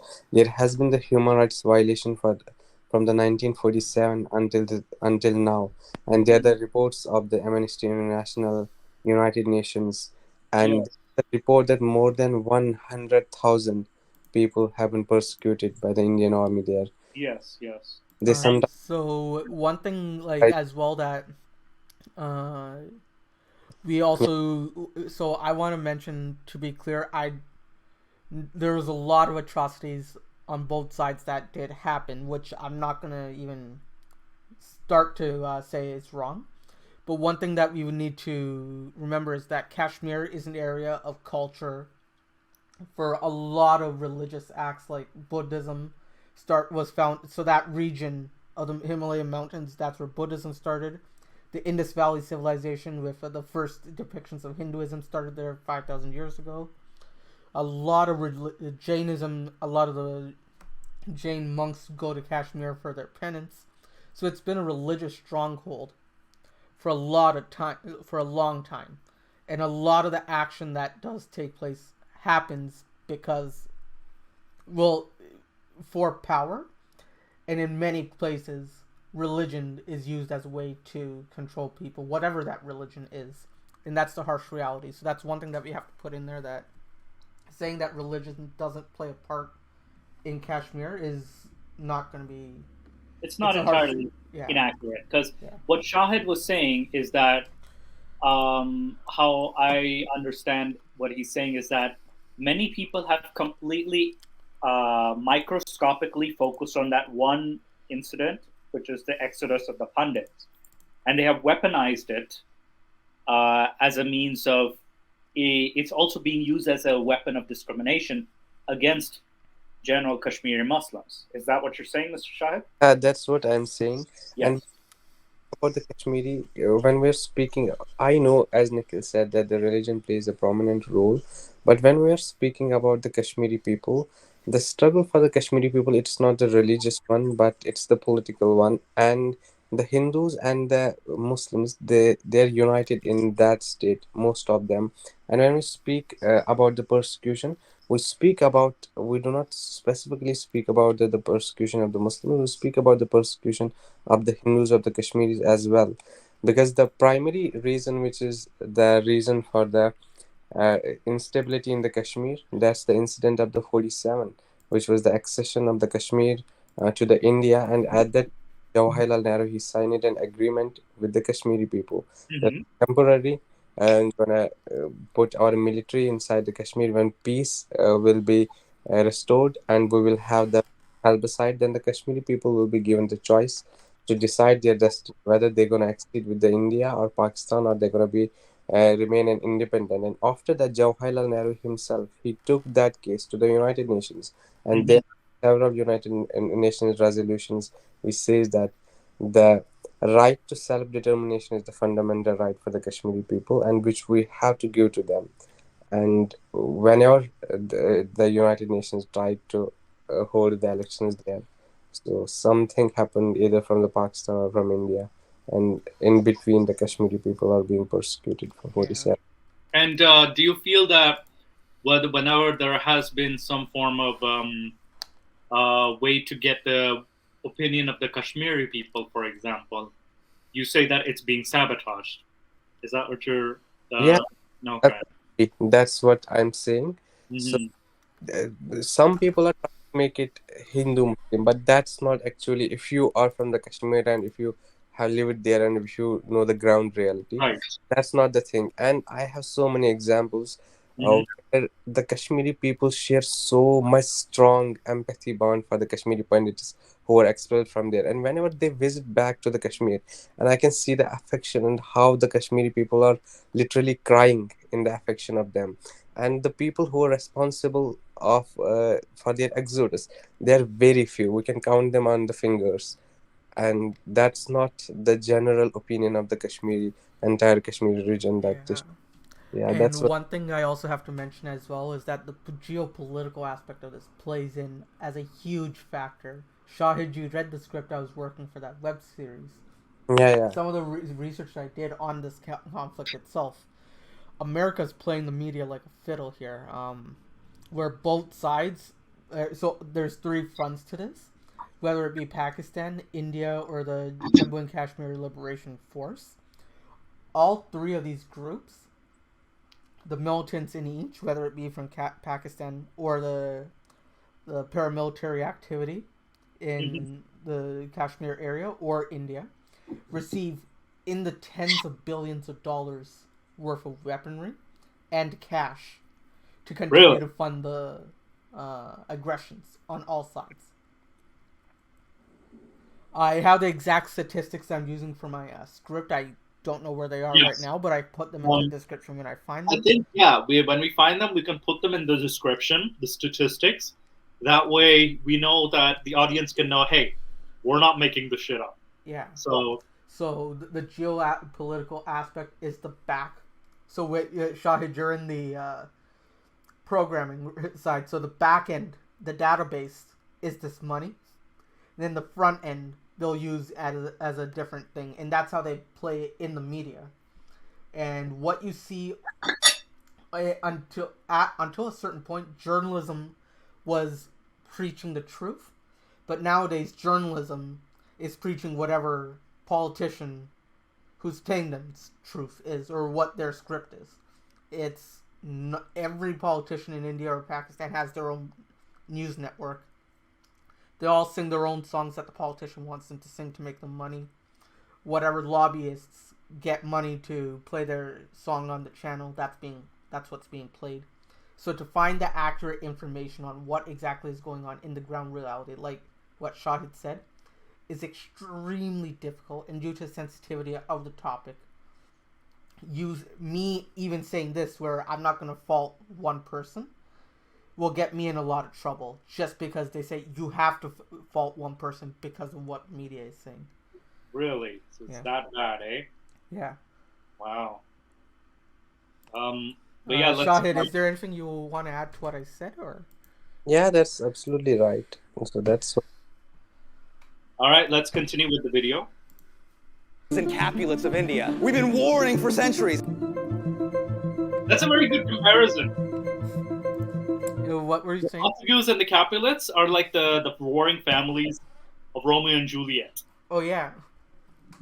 So that's like the conflict of India and Pakistan. Oh, Pretty yeah. much. All right, let's go.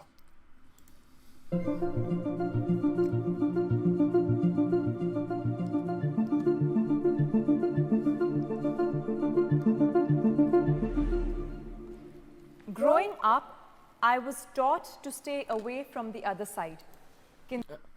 So YouTube being, for me at least, I grew up in Canada, and because of my family background, I wasn't. From my parents directly. But the other relatives were kind of preaching that. Yes. But my parents never actually preached that, and they were welcome to everyone. How was it for you guys when you were growing up? Shahid, you go first. Sorry, it was. So when I grew up, the society that was 100% Muslim populated. When I was really young, I didn't have any concept of the non-Muslims at the time, so I never faced any kind of these things. Maybe because of this, because we never had that. Because where I lived, I think in our vicinity there was only Muslims living there. 100% Muslim population was our district. Yeah. How about you, Mustafa? So, we growing up in Pakistan, that is, um, even though we were taught like, oh, India is committing these crimes and stuff in Kashmir, for example, the Indian army. At the same time, I think our family was one of those people, we didn't even trust our own army, the Pakistani military, that is, because we had been in 4 dictatorships at that point. Military dictatorships as well, I believe. No, mostly military, 4 military dictatorships, I'm saying. Yeah. 4 military. So we were very skeptical of the Pakistani narrative itself, too, because of, the history of the military's propaganda. Because we were kind of, I think we were at this stage in the 90s and the 2000s, people were starting to see the cracks and see that the military needs the Kashmir issue not to be resolved so that they can justify their presence in Pakistani politics. So this was their bread and butter, pretty much. Yeah, and on that issue, I understand the government gives zero shits about the people itself on both sides, because one example I always give on this is Imran Khan. When he was sitting in front of UN crying about the atrocities, not once did he bring up the Uyghurs that were going through the same issues. There were a lot of people around the world crying about the Uyghurs, but this guy who's talking about the plight of the Muslims, it's not whataboutism, because what I'm trying to get at is this guy's bullshit stinks. Well, keep in mind, he was asked a question about the discrimination against Shia Muslims, right? Yeah. In the U.S. when he's on his visit, and he didn't even answer the question straight. Yeah. So he doesn't care. He doesn't care about the people or the religion. The guy's a womanizer. If he really cared about the religion, he wouldn't be a womanizer the way he is, right? Yeah. And it's like there's a lot of the core fundamental pillars that he doesn't follow, yet he's so judgmental about a lot of political issues, where most intelligent, educated people in Pakistan would not believe what he's saying. Oh, definitely. With him, it was also like he was trying to preach the Kashmir issue, but then, like, when he was asked again, I think it wasn't whataboutism, because he was asked that question. He was actually asked, "What is your opinion?" He actually derailed from the question. He tried to deflect. Yeah. Pretty much. So one could actually see the double standards. I saw his interview, but when he was asked about women, minorities in his own country, and then he deflected the issue as well, and he also deflected the issue of the the various issues of violence against women, like sexual assaults or sexual violence against women. Yeah. So he was trying to both of it, that issue, when in reality, it's disproportionately disadvantageous to be a woman in Pakistani society, very disadvantageous. So I think that's where Mr. Imran Khan, you can kind of see he's flip-flopping a lot. But yeah, let's continue with this. In the agreeers, please step forward.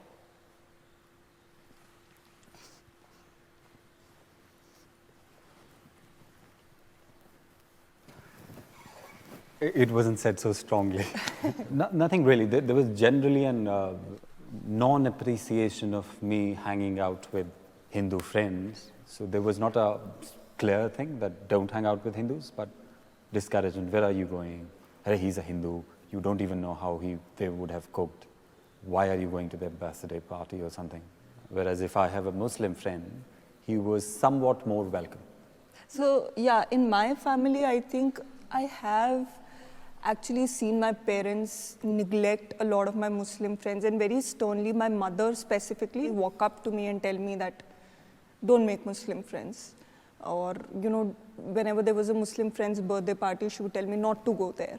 So there was this very cold environment. Like I would see my mother not treating them very well, not sitting with them or trying to even initiate a discussion. It really needs to be stopped. You can't let your kids grow in such a venomous environment that it ultimately takes a toll on them. And when they grow up, they start, you know, just hating the other community to such an extent that they can't even engage in discussions with them. Yeah. So just on those two people's points, is there any comments? My comment also would be, I have something similar. I've seen this a lot, actually, even from my parents, that is. That, you know, even though there was talk of like my mom wanted me to, like, she liked a specific girl, my dad kind of said, oh, on one end, she's a Hindu. And I immediately told them, hey, that doesn't matter to me. That really does not matter to me. So it's that built-in, like, you know, discrimination. It's almost like, so you repeat something so many times that it becomes almost second nature. And even casual, it's a form of casual discrimination. Like here in North America, you see casual racism, for example. There in Pakistan, India, or South Asia, I would say, you see a lot of casual discrimination, very casual discrimination. And it's almost like, you know, when you call out to them, people even get more defensive about it too. So this is very weirdly very commonplace. Both of these kids that they experienced, it's very common. Yeah. I would not be surprised. Shahid, do you have any comments on that? Yeah, I think same thing. These are some inbuilt things in the humans as well. It's not just about the Hindu Muslim, like you said rightly, that there are some casual racism here. Yes, yeah. So similarly, there is some casual discrimination, and it's not only there. Sometimes you will find in one religion there will be the preferences, and that if you are meeting with the friends of the same caste, that you will be preferred, and when you are meeting with the other caste, that will not be that much encouraged. And still we have so many people in Muslims and Hindus as well who do not marry outside their caste as well. Like we have the Sayyids in Muslims, and similarly some Rajputs, the Brahmins, they don't marry other these people from other castes. People, yeah, these are some inbuilt errors in the humans, and these are only corrected by the research and education, I think.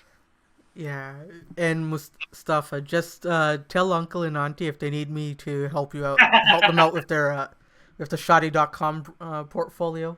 Oh no! I can help. I can help build it up. Please don't. We need a good Muslim boy to marry Mustafa. He has enough body fat that if we stretch him, he can turn 6'7". But yeah, quiet you, boy, quiet you. But yeah, it definitely, like Shahid was saying, like the Shia and Sunni issues as well within the Muslim community. Then you have, like, within the Sunni schools, we have the Maliki, Shafi, Hanafi, Hanbali, and then within Shia Muslims, you have the Ismaili, Jafari. So you kind of like keep dividing. It keeps dividing and dividing. That an Ismaili cannot marry a Jafri Shia, and a Shia Muslim generally cannot marry a Sunni Muslim, for example. So, well, the marriages do take place for sure. Marriages do take place for sure, but it's seen as this, what do you call it? There's a stigma, a huge social stigma against this. Yeah, just on that point, that social stigma is why I'm in Canada. I won't go into detail, but that's why I'm in Canada. All right, let's continue with the video here. Yeah. Can we have the disagreeers come forward? My experience was quite the opposite. In my house, actually, my sister's best friend was Muslim, and she used to live in our colony. One thing I gotta point out though is that this must have been really cheap to film. They just rented, I think this like a used or emptied go down or something that they filmed. Yeah. All right, let's continue. And for every Diwali, it's like she didn't have anywhere to go or anything to do, so she used to spend Diwali with us. So my family's been very accepting. So for my parents, it was never a choice because most of my friends were Muslims only. So there was no choice for them to stop me somewhere. But yes, it was communicated to our family, never marry a girl outside your... What I really enjoy whenever someone from a different religion would come to the house, then the level of curiosity that my parents would have. Absolutely. And that's also something very, bad about our society. After 1,000 years of coexistence, there is still curiosity. How dumb are we? Yeah. Like, you still don't. One thing I'll have to say is that my father's family can trace its lineage to a lot of ministers and such from various court ministers, and one of the court ministers is actually the Krishnadevaraya's court with the Vijayanagara Empire. Yeah. And Vijayadevaraya was actually very fascinated with the Muslim rulers in the north, where he would constantly like ask them questions and not even debate, but just was intrigued in learning about Islam as well. So when he says 1,000 years of coexistence, he's not wrong in the fact that there's a lot of a lot of people don't know, and there was, despite the 1,000 years of coexistence, we don't know much.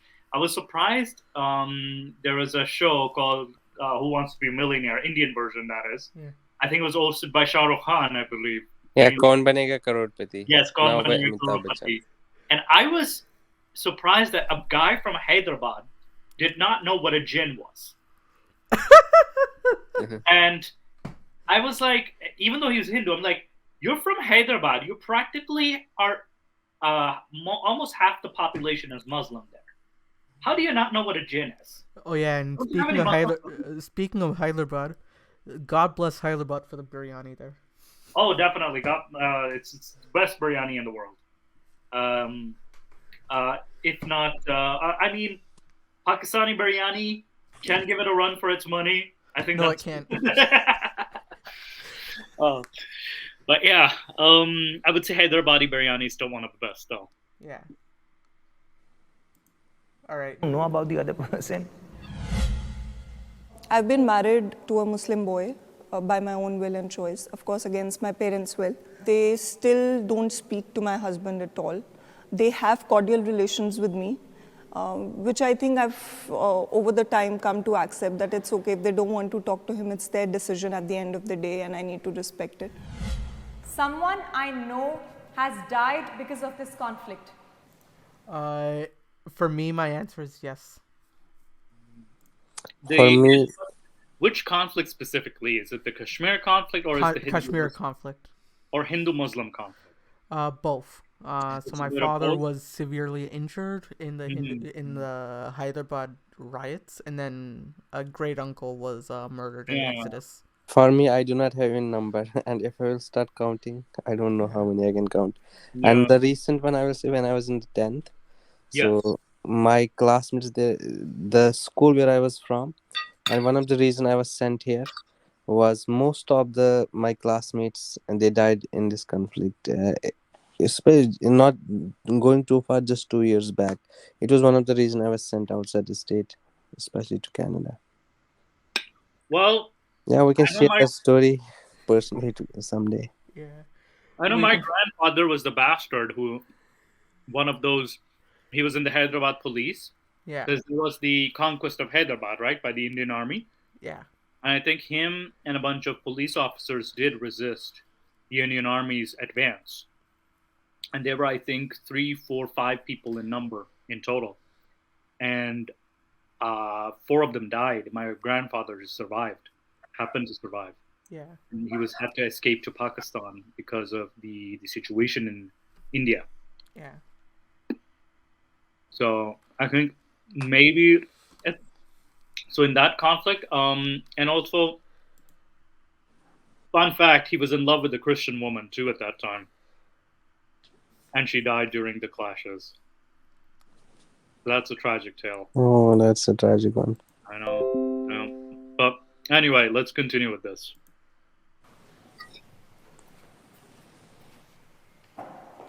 We, being Kashmiri Pandits, are treated as a minority community in Jammu and Kashmir. And because of this religious extremism, my father was assassinated when I was at the age of 15 or 16. All the house was coordinated by militants, and he was taken from that my place, and he was assassinated.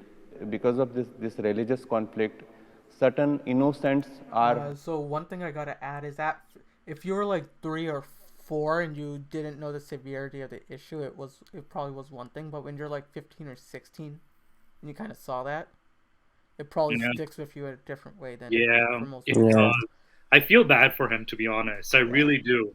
Yeah. I'm not like saying that because of that his things are true, but that would probably put No, they are absolutely true. I said that there are the numbers. There is, as I mentioned earlier, that we consider it a black spot on the Kashmiri history. That happened in 1991. But the people responsible for them, and they doesn't define the entire Kashmiri people, and they are guilty in front of the Kashmiri people as well, whoever did that. Yeah. And what really weirds me out is that this issue was not talked about for such a long time. Until because I remember when I was doing my research for my web series, I sent you the video, Mustafa. There was this guy named Bittu Karate or whatever the hell his name was. And this guy was on live television saying, "Oh, I wish I killed more." Yeah, I know. I have seen that video. And I was like, why isn't this guy in the bottom of a prison? Why is he alive and on TV? This is the failure of all police and government all over the place, where a guy can go on national television. He's still in jail. Yeah, he's in jail now, but he shouldn't even have gotten even close to a journalist's room, let alone be on live television saying that I killed that many people.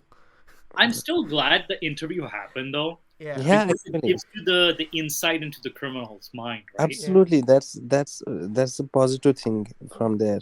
So we knew that what they were doing. As harsh as it is, we have to know how these people think. Yeah. Because they're so committed to their ideology that they're willing to take lives. So we have to know. And do you remember they're asked that why were you killing these people, and he's saying that my boss was telling me, so I was doing that. Then he's being asked that if your boss told you kill your mother, will you do that? He says yes, I will do that. Yeah, he was that committed to the cause, and allegedly he was allies. Well, his bosses themselves were being supported by the Pakistani army, saying that hey, you kill these number of people, we'll support you from behind. That support never came, and I think because during that time, Benazir Bhutto came to power, and the Pakistani military probably proposed to. Again, I'm kind of speculating. They probably proposed to attack Kashmir. She rejected it. She's the former prime minister who got assassinated. Yeah. So Benazir rejected this. However, the Kargil situation then happened during the time of Nawaz Sharif in 1999. And that was what also further stoked the flames and worsened the Kashmir issue further. Yeah. All right, let's go. All right. Being targeted, and if the extremism and conflicts will go on, such things will happen. I got this notification on. We have 3 minutes left. 3 minutes left, yeah. So I'm not paying money to extend this call, so we'll drop out and we'll join back in. We'll join back in, yeah. I'll send a new link. Yeah, send us the new link. I'll just drop out too.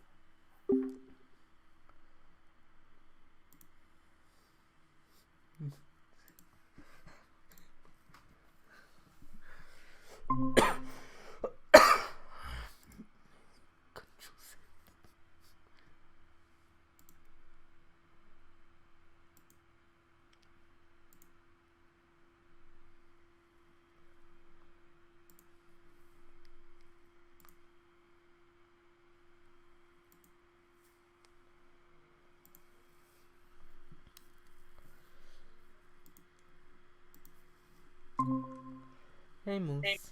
Hello. So yeah, I'm here. We'll just wait for Shahid. Yeah, there we go. Okay, so we can continue the video now. Yeah, just as they say in the Hindi, में एक कंजूस है. I'm not gonna pay the. No, you're saying it incorrectly. Say मैं बहुत कंजूस हूँ या मैं कंजूस हूँ. Again, you're misusing the मैं बहुत कंजूस है is the very foreigner type of way of saying Hindi. So your Hindi speaking ancestors will be very disappointed in you.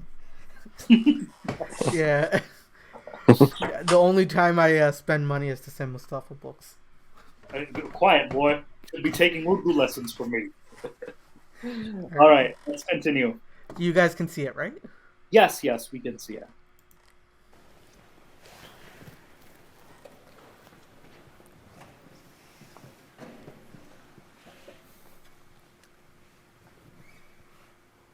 I think a lot of us are just tongue-tied for now. But if I may, I think I just have had a lot of respect for you, like right now, because I think it takes a lot to be a first-hand victim of a crime and then still not develop that hatred and let that hatred get so much to you that you start blaming an entire community for it. Because at the end, you have to realize that an individual or few individuals belonging to that community were actually responsible for it and not the entire community. So I think... what would you say to that? I actually agree with her on that statement. I actually agree with her too. But I do want to hear the others speak as well. If we actually had people like you who were so practical and understanding, we wouldn't be in this situation we are in today. No, that's actually very true. I've spent a lot of time in Jammu and Kashmir. My father was in the army. We were posted there for a long time. I've seen a lot of terrorism and a lot of violence in front of me. We didn't go to school for many months because of that, so I've lost out big chunks of my childhood. Yeah. Initially, when you had introduced yourself and you said you were a Kashmiri Pandit, I was immediately filled with fear because I've had a lot of negativity from people who tend to harbor hate against people with literally just my surname. For, of course, things that have happened terrible in their lives. Yeah, but Shahid, because you grew up there, I think you'd have a perspective, but how much do you agree with her and what's your experience with that? So the thing is, as I mentioned you, that from the region where I come, that was entirely populated by the Muslims. I never got the chance to meet with the people, with the Kashmiri Pandits. So I met very few people. I met here in one person in Seneca. I think he was the first person who was a Kashmiri Pandit I met. But we never discussed this thing. So I never had an opportunity to discuss these things with the people who witnessed the exodus of the Kashmiri Pandits. It must be a very, very painful topic to talk about, isn't it? Yeah. Absolutely, it is. All right, let's continue. To see somebody emerge from such a situation and then still come out the other side with the level of maturity that you're able to, show right now, it's really incredible to see. Yeah. What you have been through, given that despite that personal tragedy, you have managed to keep yourself just and fair. My salute to you. And if it matters, I doubt it does, but as a part of a Muslim community, I am terribly sorry for your loss. See, that's the problem. I mean, you can be sorry to him. Why do you have to take the blame for it? Exactly. That is something that I don't understand. None of my business, not my problem. Some people did it. I am the representative for myself. That doesn't make me absolute in the sense to represent that entire culture. It's just a tiny facet. It does. No, actually, when you start being apologetic for the entire community is actually when you start giving the other side the chance to blame the entire community. So Pallavi made a point. What do you say? Yeah, that's really good point, actually. We can say that sorry, like we are feeling bad for that, but we cannot take the blame for them on ourselves, right? Absolutely, yeah. Because you didn't do it. Like, it was responsible. I think the better step, at least alternatively, would be acknowledge that it happened. Yeah, that's what I mean. That we can say sorry, we feel bad, we acknowledge that. But if we take the blame, that means that we are saying that we are with them, we are agreeing with them, but they did it. We are on their group. Yeah. Yeah. All right. Let's continue as well. So she said that like if everybody was like him, we wouldn't be here at all. But I want to just take to the other side, because to go what he has gone through, I believe the pain would be immense. And if that means that I lash out at society, at the perpetrators, at whoever or whatever was responsible, I believe that there is scope for understanding those kind of violent actions. No, absolutely not. I so disagree with that point of view. We'd be living in an uncivilized and lawless society if we actually start propagating thoughts like this, that, being violent is okay at a point. Your aggression, your being upset at the situation, the immense pain that you have felt, I'm sure people are going to understand. But saying that, it's justified for me to be violent. I'm not saying it's justified. I'm not saying it's justified. If I understand what he's trying to say is, if he goes out because his family was subjected to violence and he kills somebody, what he's saying actually that killing somebody is bad, that is not a justification for killing, but probably what he's saying is that when it comes to punishing him, the history which existed, so that should serve as not a defense against his crime, but a mitigating circumstance. No, but then so what do you, Moose, you're in the legal field as well, so I'd love to hear your opinion on that. As a mitigating circumstance? Yeah. And then the overall point in general, what's your opinion? Okay, so from a criminal defense point of view, that is, this would be a very bad defense, an extremely bad defense. Because a good defense would be you had no choice but to defend yourself. Let's just say you committed manslaughter, for example, or murder, for example. But again, if you can prove that this was in self-defense or you had no other choice, that's a good defense. And the circumstances should be, I had no other choice. However, if you suffered a particular tragedy, you went out and killed a person or anybody affiliated with said person because of that tragedy, that's not a good defense for a crime. Again, of course, it's reasonable, what do you call it? It's a reasonable way to mitigate or reasonable way to explain it, for sure. But it's not a defense, for sure. From a legal perspective, no. That's not a good defense. Yeah. And, again, it gets more complicated where you have to prove that, hey, this person was, harming me or harming my family in some way. Only then you can say, okay, this is a good defense. But when it comes to something like this, it's not. Again, I'm oversimplifying it too because but yeah, this is the oversimplified view. But what was the other question you had? And what would you say in response to both points that they're making? So the girl and then this guy. Okay, so the girl, would you summarize the point the girl made? Is that... Oh, so she's saying that it's not... so the girl initially said that it's nice that you went through that trauma, but you're able to keep calm and you're not letting it affect your judgment.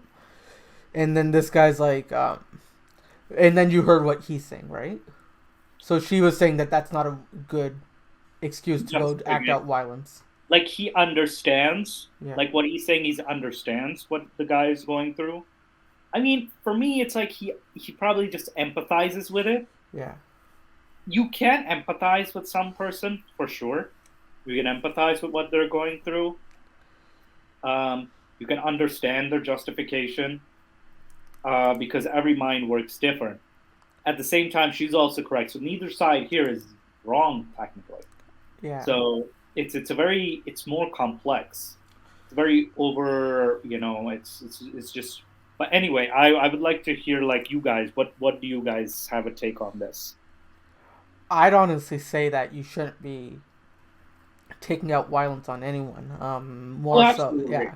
So I think that there's an entire branch of medicine called psychiatry. Yes. That's there to help you deal with trauma and such, right? All these doctors and highly educated people aren't stupid for creating that field of medicine. whatever the social stigma is around it. So also, you should be able to go and seek whatever help you need. Also, based on at least my limited understanding of mental health, my limited understanding, that is. I'm not an expert. I'm not claiming to be an expert.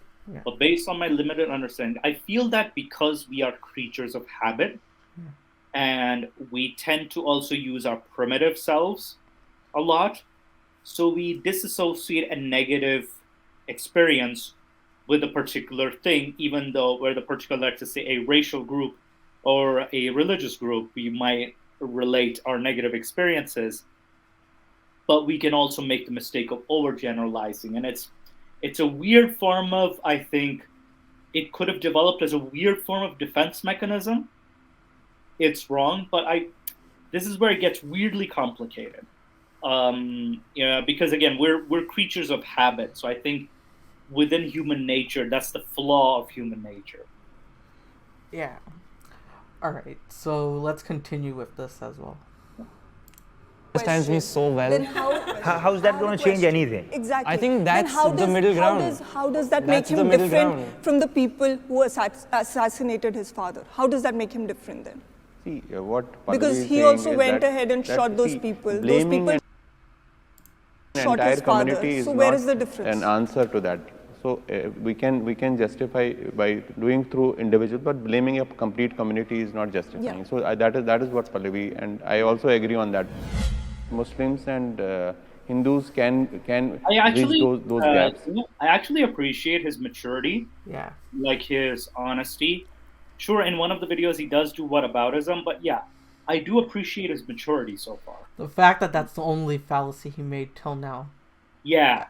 And I'm like, okay, that's just a minor, and again, we're all susceptible to some form of fallacy. Yeah.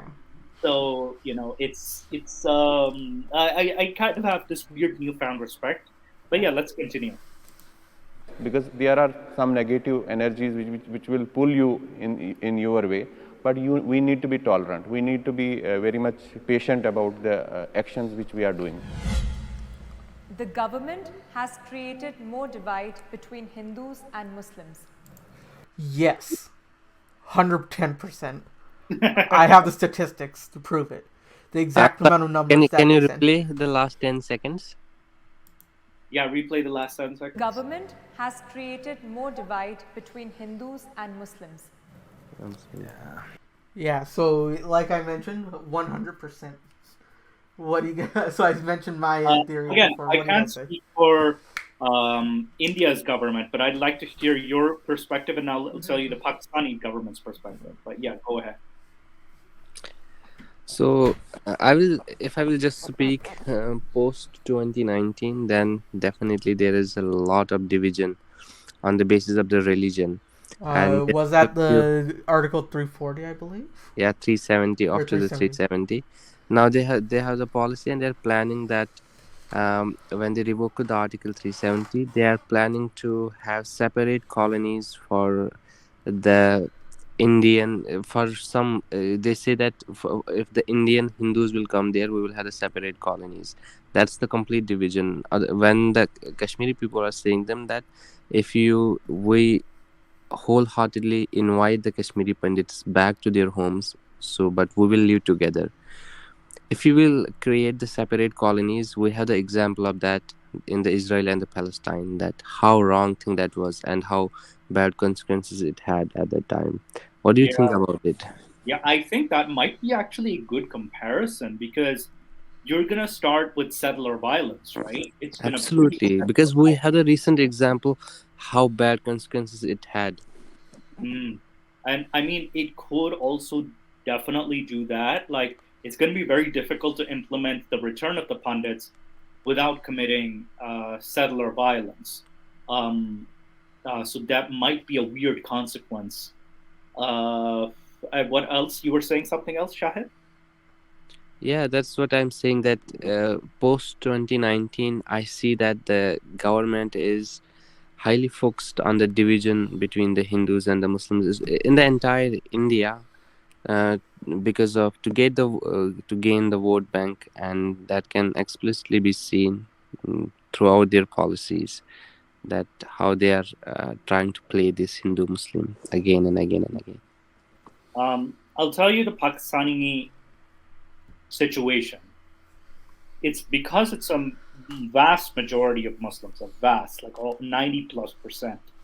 The situation gets very different because the Hindus in Pakistan are a very small minority, and their issues are ignored practically. There was the situation of young Hindu girls getting kidnapped and forced marriages. And this is never brought up in Pakistani media. And there were only recent documentaries about this from within Pakistan. And certain human rights activists have pointed this issue out. And this isn't a small number either. It's in the tens of thousands a year that this happens. It's happening for a while, like forced conversions and so the mistreatment of the Hindu minority has been happening, which at the time, I would also call myself a privileged Muslim back then too. I was privileged as a Muslim to not know about these situations. It was later I found out about such situation. And there's also the, I think it's because it's hidden from the public eye for so long that, it takes away from they don't bring it up, so they don't want to know that their own system is failing even the minorities.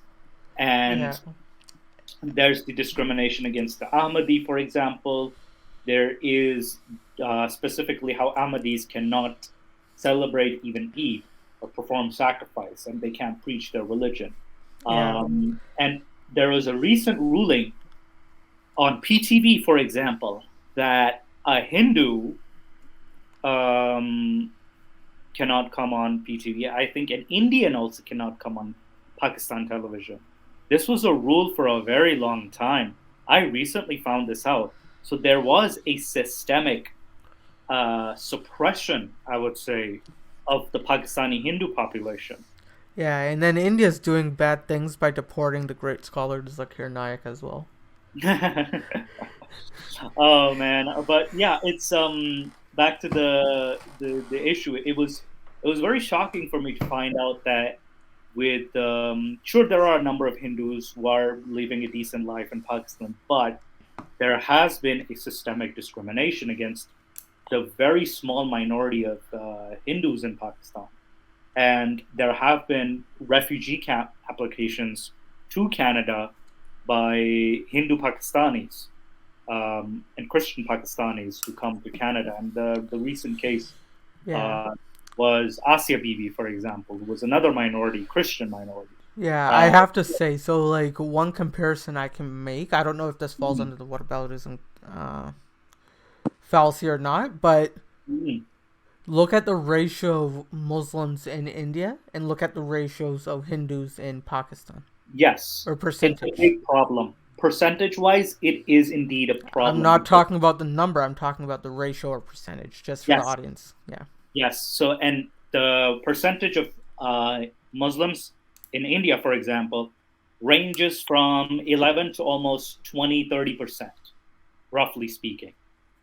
And 60-70% the Hindu population. However, again, this is not the most recent numbers, because keep in mind, these are somewhat outdated numbers.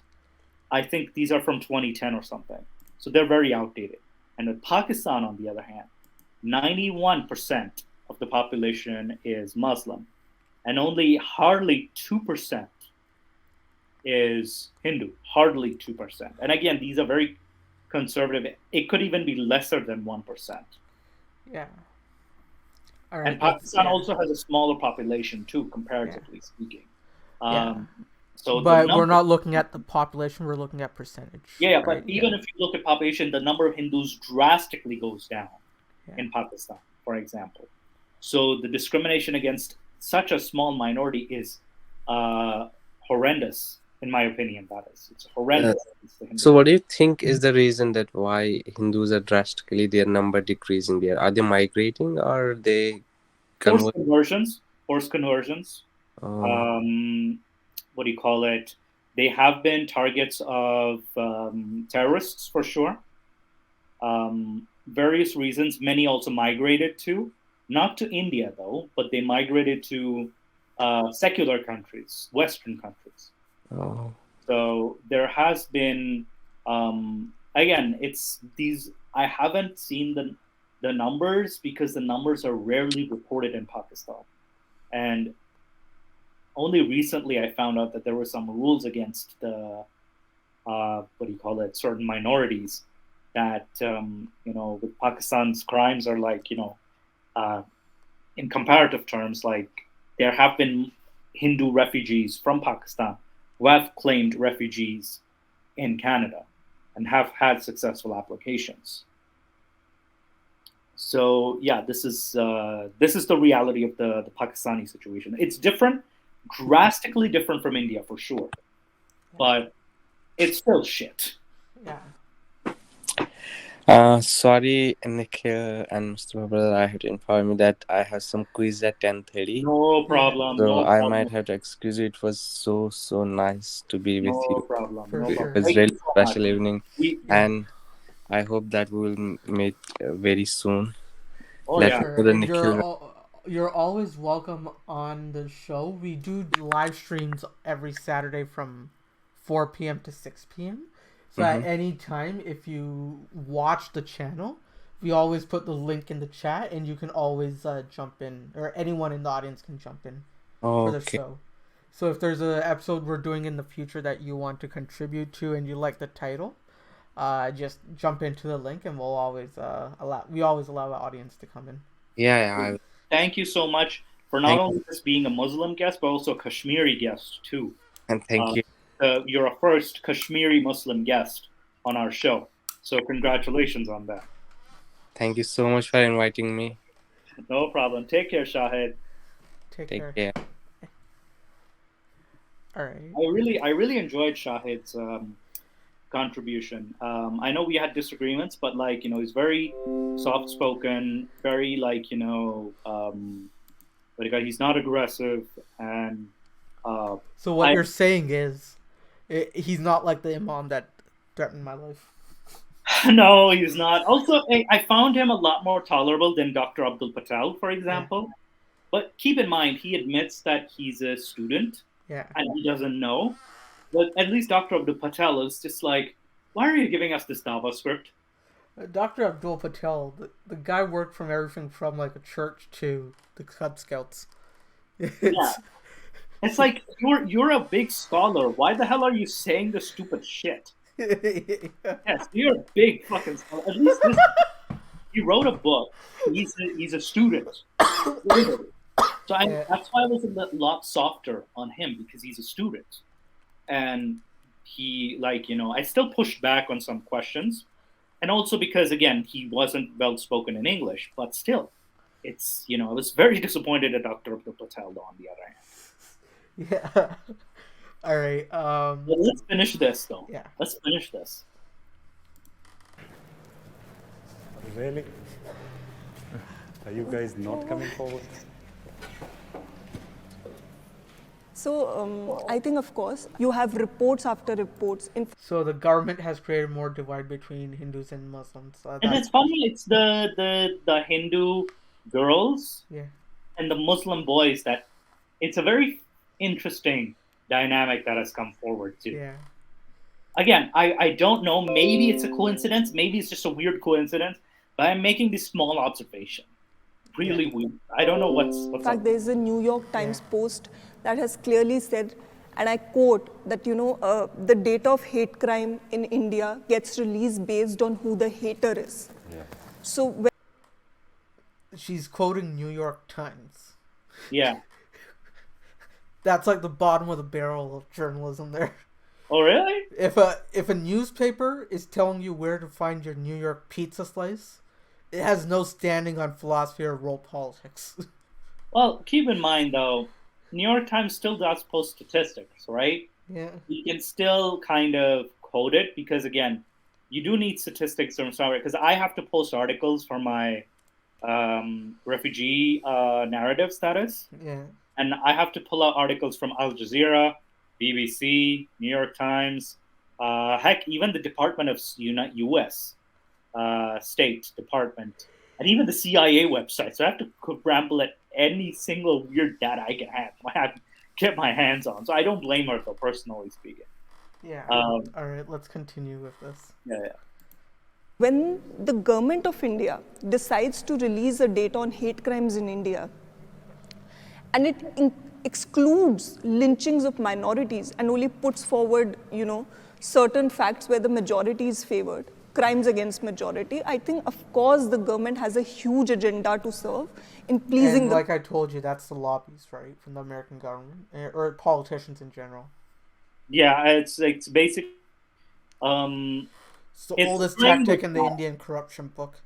You want to divert a topic from something serious, you start class or caste or religious riots, and then the issue gets diverted. That's the oldest tale in the corruption book. And I think specifically with what India is doing, it's similar to Pakistan, is that it's underreporting figures too, right? Yeah. And how you report the figures also matters too. And in statistics, if you studied statistics, I think you probably have statistics, and I have too, is that how you represent the numbers is also very important. How the graph is presented in front of you. And we've seen Fox News as well do something similar where they'll show like a big difference between 2 points, but in reality, it's just a difference of 2%, for example.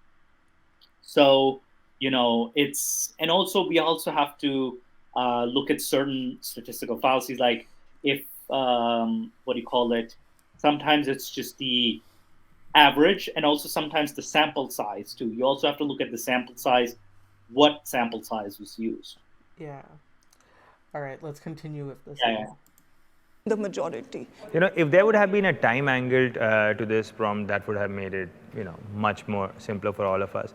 Because I feel post-independence, all the governments in this country have actually done nothing good for the majority and for the minority on a very social sense. Economic indicators we are not counting in. So the governments have definitely done.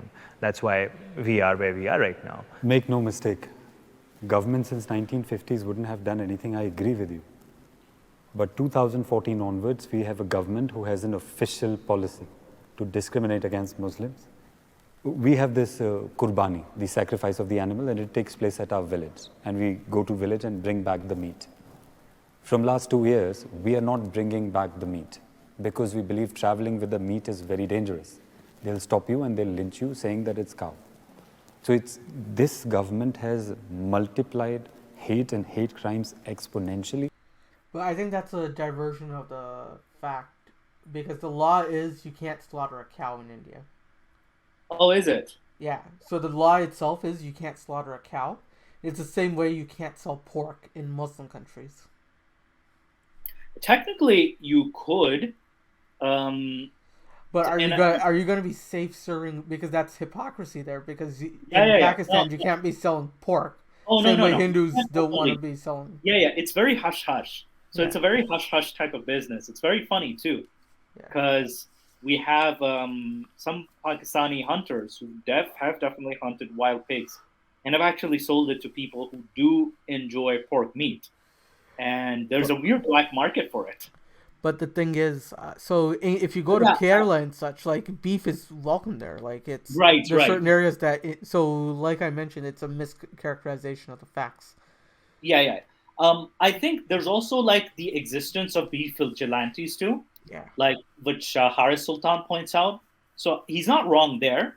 But yeah, I think what you're saying is that in India, it's forbidden to slaughter a cow or bull. Yeah. Okay. And so what happens during the Eid Qurbani then? Oh, they'll do it to other animals like goats and such.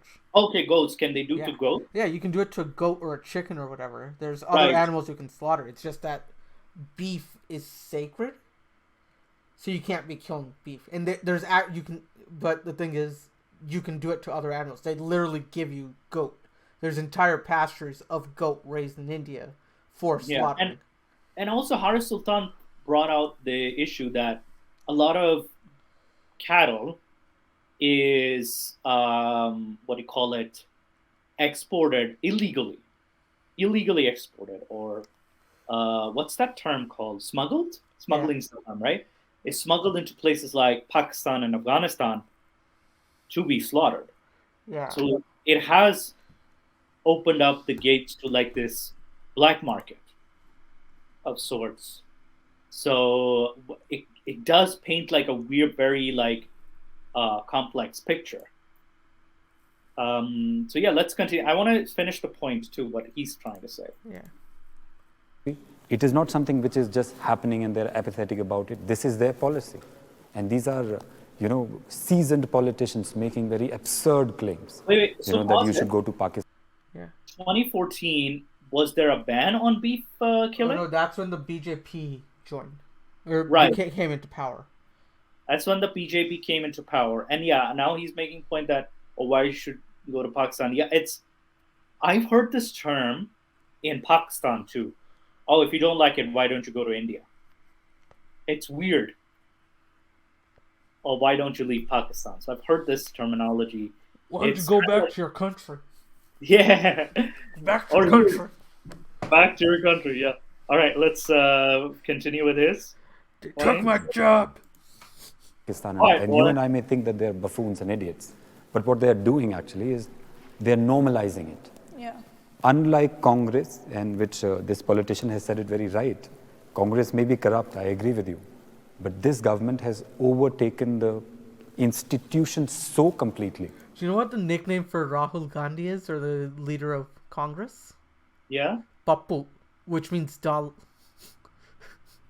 But it's funny too, because now Congress has become this like, the more tolerant party. But Congress itself has a very dark history too. Oh yeah, they were the cause of the separation. They were the cause of the Indira Gandhi put an emergency act. She caused a lot of riots. And not only that, it was discrimination against the Sikhs, and then there was the Sikh genocide too. Yeah, so Congress is not innocent at all. And then you have that buffoon Rahul Gandhi. They set aside someone like Sasi Tharoor, who's probably one of the most intelligent people you can find. You listen to Sasi Tharoor, right? Yes. Yeah, he has this Oxford speech, and he's a really smart guy. And he's sitting there in like a measly foreign minister role, rather than actually taking any meaningful job. Yeah, so with Congress, it's weird too. Like Congress, I feel has definitely fueled discrimination. Yeah. Has done so directly as well in the past, because I think pre-partition Congress government was the worst to Muslims. This is pre-1947 when they established government, and that's why we had to create the Muslim League to counter Congress's. Well, not we, but as in not Jinnah. Jinnah was part of Congress, but a lot of Muslim leaders ended up creating the Muslim League because just to counter Congress's, anti-Muslim policies, that is, or discriminatory policies, for example. So Congress doesn't have a very clean history itself. And the irony is now they're seen as this, the more tolerant ones. The irony, isn't it? Yeah. And the BJP itself isn't anti-Muslim as much as it's pro-Hindu. Yeah. But the only thing is, Modi himself has a case where when he was the chief minister of Gujarat, he had a case where he burnt a train full of Muslims. Yes. And now that case was never proven in court. So I'm going to say allegedly here. Yeah, allegedly. And on top of that, he does, what do you call it? He has pushed more indirect policies, especially even to cricket too. Like it's brought into the cricket field at this point that India is refusing to play Pakistan, for example, in Syria. Yeah, one of the funniest thing is he made Coldplay sing Jana Gana Mana. Yeah, it's so weird. But yes, he's such a weirdo. But at the same time, he is placing, because BJP itself has a history of good prime ministers. For example, I think Vajpayee was BJP. Yeah. And Manmohan Singh? No, Manmohan Singh was a puppet for Sonia Gandhi, I believe. Oh, okay. But Vajpayee wanted to resolve the issue of Kashmir during Nawaz Sharif's reign. And this is before Musharraf took over. Yeah. And BJP was the party that actually did take the step to try to resolve the Kashmir issue once and for all. So he was trying to undo the damage of Congress. But now, it's weird how the roles have switched. Yeah, and like I mentioned, that money thing, so the amount of lobbying Congress gets. Yes. And Congress has a history of corruption. It still does have a history of corruption, too. It's South Asia, man. Everyone has a history of corruption. That's true. Even a police constable has history of corruption. Oh, yeah. Even Pakistani police constables. The amount of bribes you have to give in Pakistan, holy. Yeah, you get a traffic ticket, hand the guy a $10 bill, and you're set. Best $10 of your life. Yeah. All Instead right, of like $60 in fines over here, you know? Yeah. All right, let's continue with this fellow. The judiciary, the investigating agencies, the media. Yeah. So I think all of that was already taken not so over much. on different I think degrees that's living Not in so complete much. denial. That's living in complete. Governments before this must have done this. What we are seeing now is a support towards all basically of you this. were, They support it blatantly. It's happening. Without any regret that they're violating So the the problem constitution, is the degree they're here. violating law. There's open support for it. Wait, When did we see previous governments? So she is correct, though. It has been happening. Yeah. It was already happening. She's correct. And the discrimination was happening. Now, I don't like the other guy saying, oh, it's the degree of it. No. It's the history. The past is just complicated. Just as the present. Things don't change drastically, you know? It's just, the thing is, because we live in an age of social media, it's more blatant too. And sure, there have been certain stories of discrimination against Muslims, some misrepresented, some properly represented. It's all over the place. But she is correct on the fact that it has always been happening. Discrimination always happened in some form or another by the governments, that is, of both Pakistan and India. So there's a precedent for it. So yeah, continue. All right. Government supporting it. They at least had the knack and the shame to go ahead and oppose it, even on the face of it. Even though you know in your head, they must have in some way had a hand in this. But they never supported it openly. What we see now is open, blatant, shameless support, and it has led to such violent situation on the ground. Like he correctly said, people are being lynched for just carrying meat. Well, Father, I mean, there was open support back then too. It's complicated, especially towards the Sikh genocide, that is. Like the government and there was lynching, and then there was the train burning. So it was constantly there. Like, you ask Modi, like, did you burn the train? He'll, like, look at you and smile, like, with pride. He won't say yes, but he'll, like, smile like, yeah, I did that kind of thing. Yeah, he'll just hint at it. But, like, with Congress, they did sometimes, I don't know, with Congress it's a bit complicated because they had some weird involvement in some form of like discrimination. And I have to ask you. Yeah. What's Pakistan's opinion of Gandhi? Pakistan's opinion of Gandhi is also pretty mixed. Yeah. I think similar to India. Again, with Gandhi, we do see him favorably because Gandhi did the fast and the protest to return Pakistan's assets that Nehru kept. And this was what led to the tensions between, it did exacerbate the tensions between India and Pakistan. Had those assets been given on time or given completely, the situation, the wars may have been avoided. Yeah. And Gandhi was kind of correct on that one. However, we do also see Gandhi's disturbing practices. Pedastry and all that. Pedastry, like, exploitation of girls. So we also see him kind of also in a negative light too, because of his character. He did sometimes, so it's a very complex opinion because he can be seen as a decent guy, but he's also seen as like, okay, this guy was also messed up as well too. Yeah.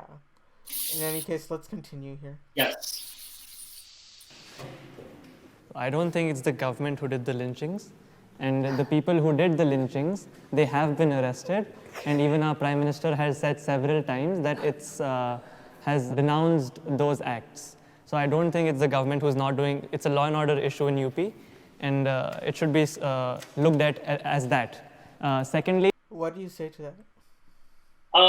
Yeah, to an extent, he's not necessarily wrong. Sometimes it's like, it's encouraging it. It's not a direct involvement, but what the situation here is, there is encouragement. These guys are feeling braver to commit these acts. Take the example of Trump supporters, for example. Yeah. They became more and more brave during Trump's time because of the things he said. He'll then say, oh, I don't support this. But at the same time, you're kind of giving these guys the green light in a way, in a more dog whistle terms. All right, yeah, so let's continue here as well. I don't think the government is increasing the divide between Hindus and Muslims. I think the divide has always been there since the partition. Second of all, speaking to the Ram Mandir issue, there my stance is the Muslims have thousands of mosques all over the world, but Ram was born only at one place, right? So I personally believe that the Ram Mandir should have been there. All right, so do you know that issue? What's the issue with the Ram Mandir? So there was a Ram Mandir in Ayodhya, in Uttar Pradesh. Yeah. And that's where they actually claim that Lord Ram was born, so there's a temple there. Right. Now in the 1600s, that was raided and built as a Barbary masjid. This was during the Krishnadevaraila time as well, I believe, or just at the fall of the Vijayanagara Empire. Right.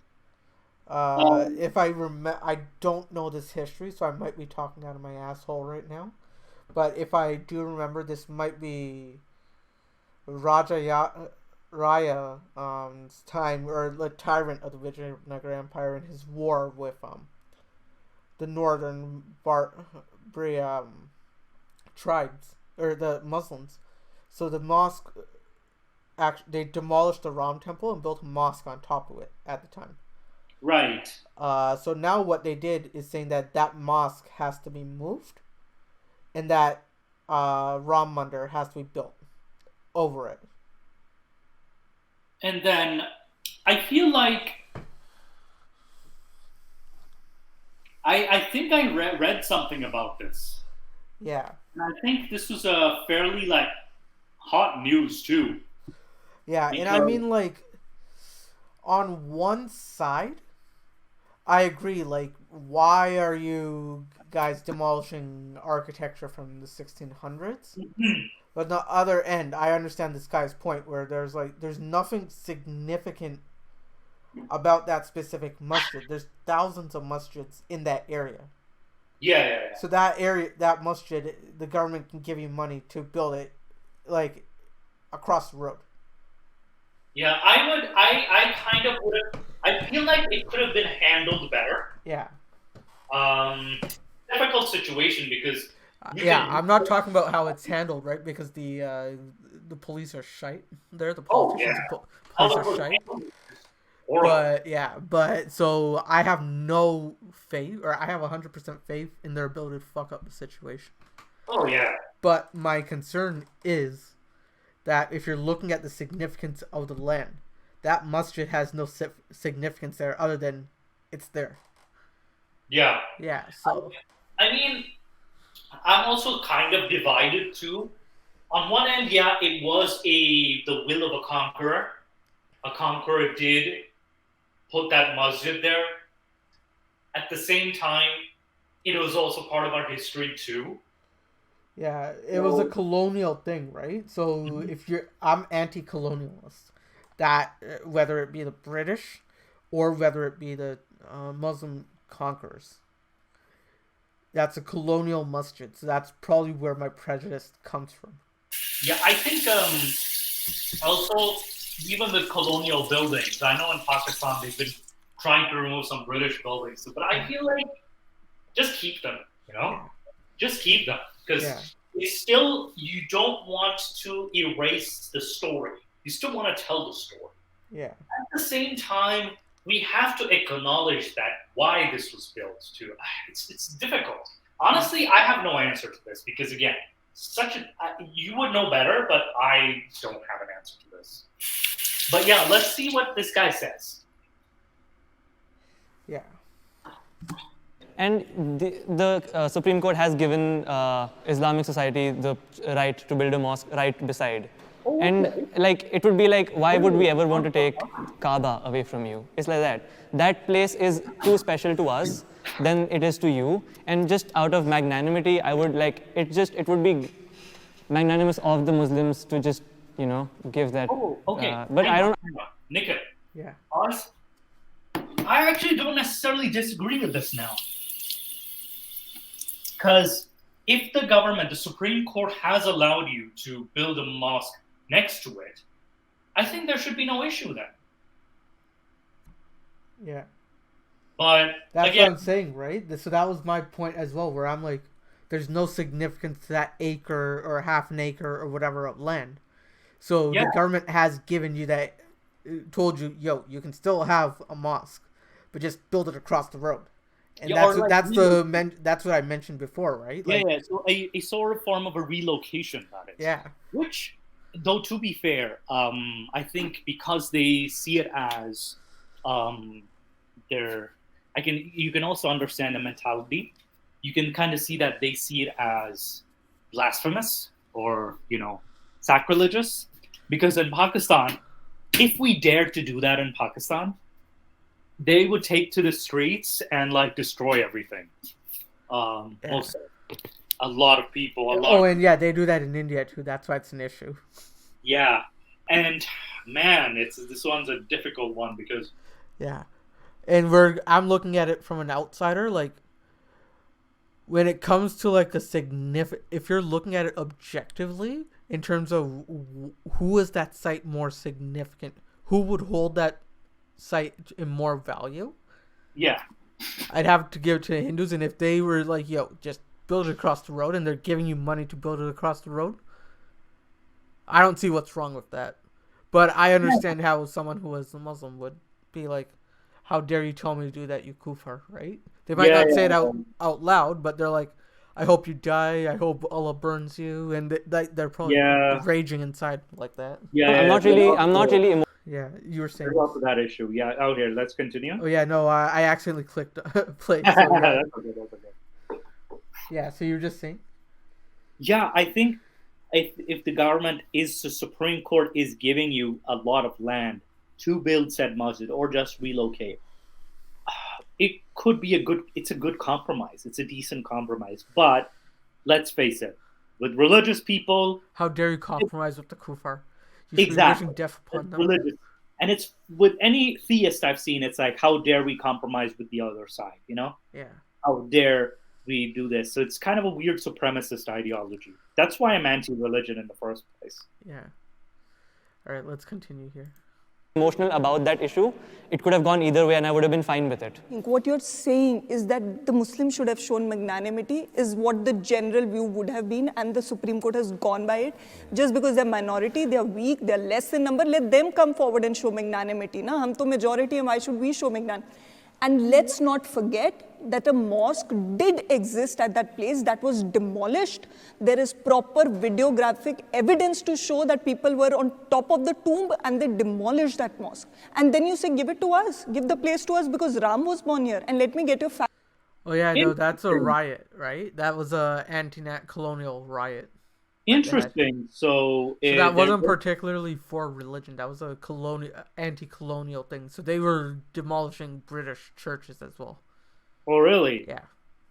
Yeah, that's also like messed up too in a way. Yeah, so that's not targeted at that mosque. That was targeted at colonial buildings. So they were demolishing Christian churches as well. So, but keep in mind they did demolish the mosque, didn't they? Yeah, it's wrong. Like I'm not saying here incorrect.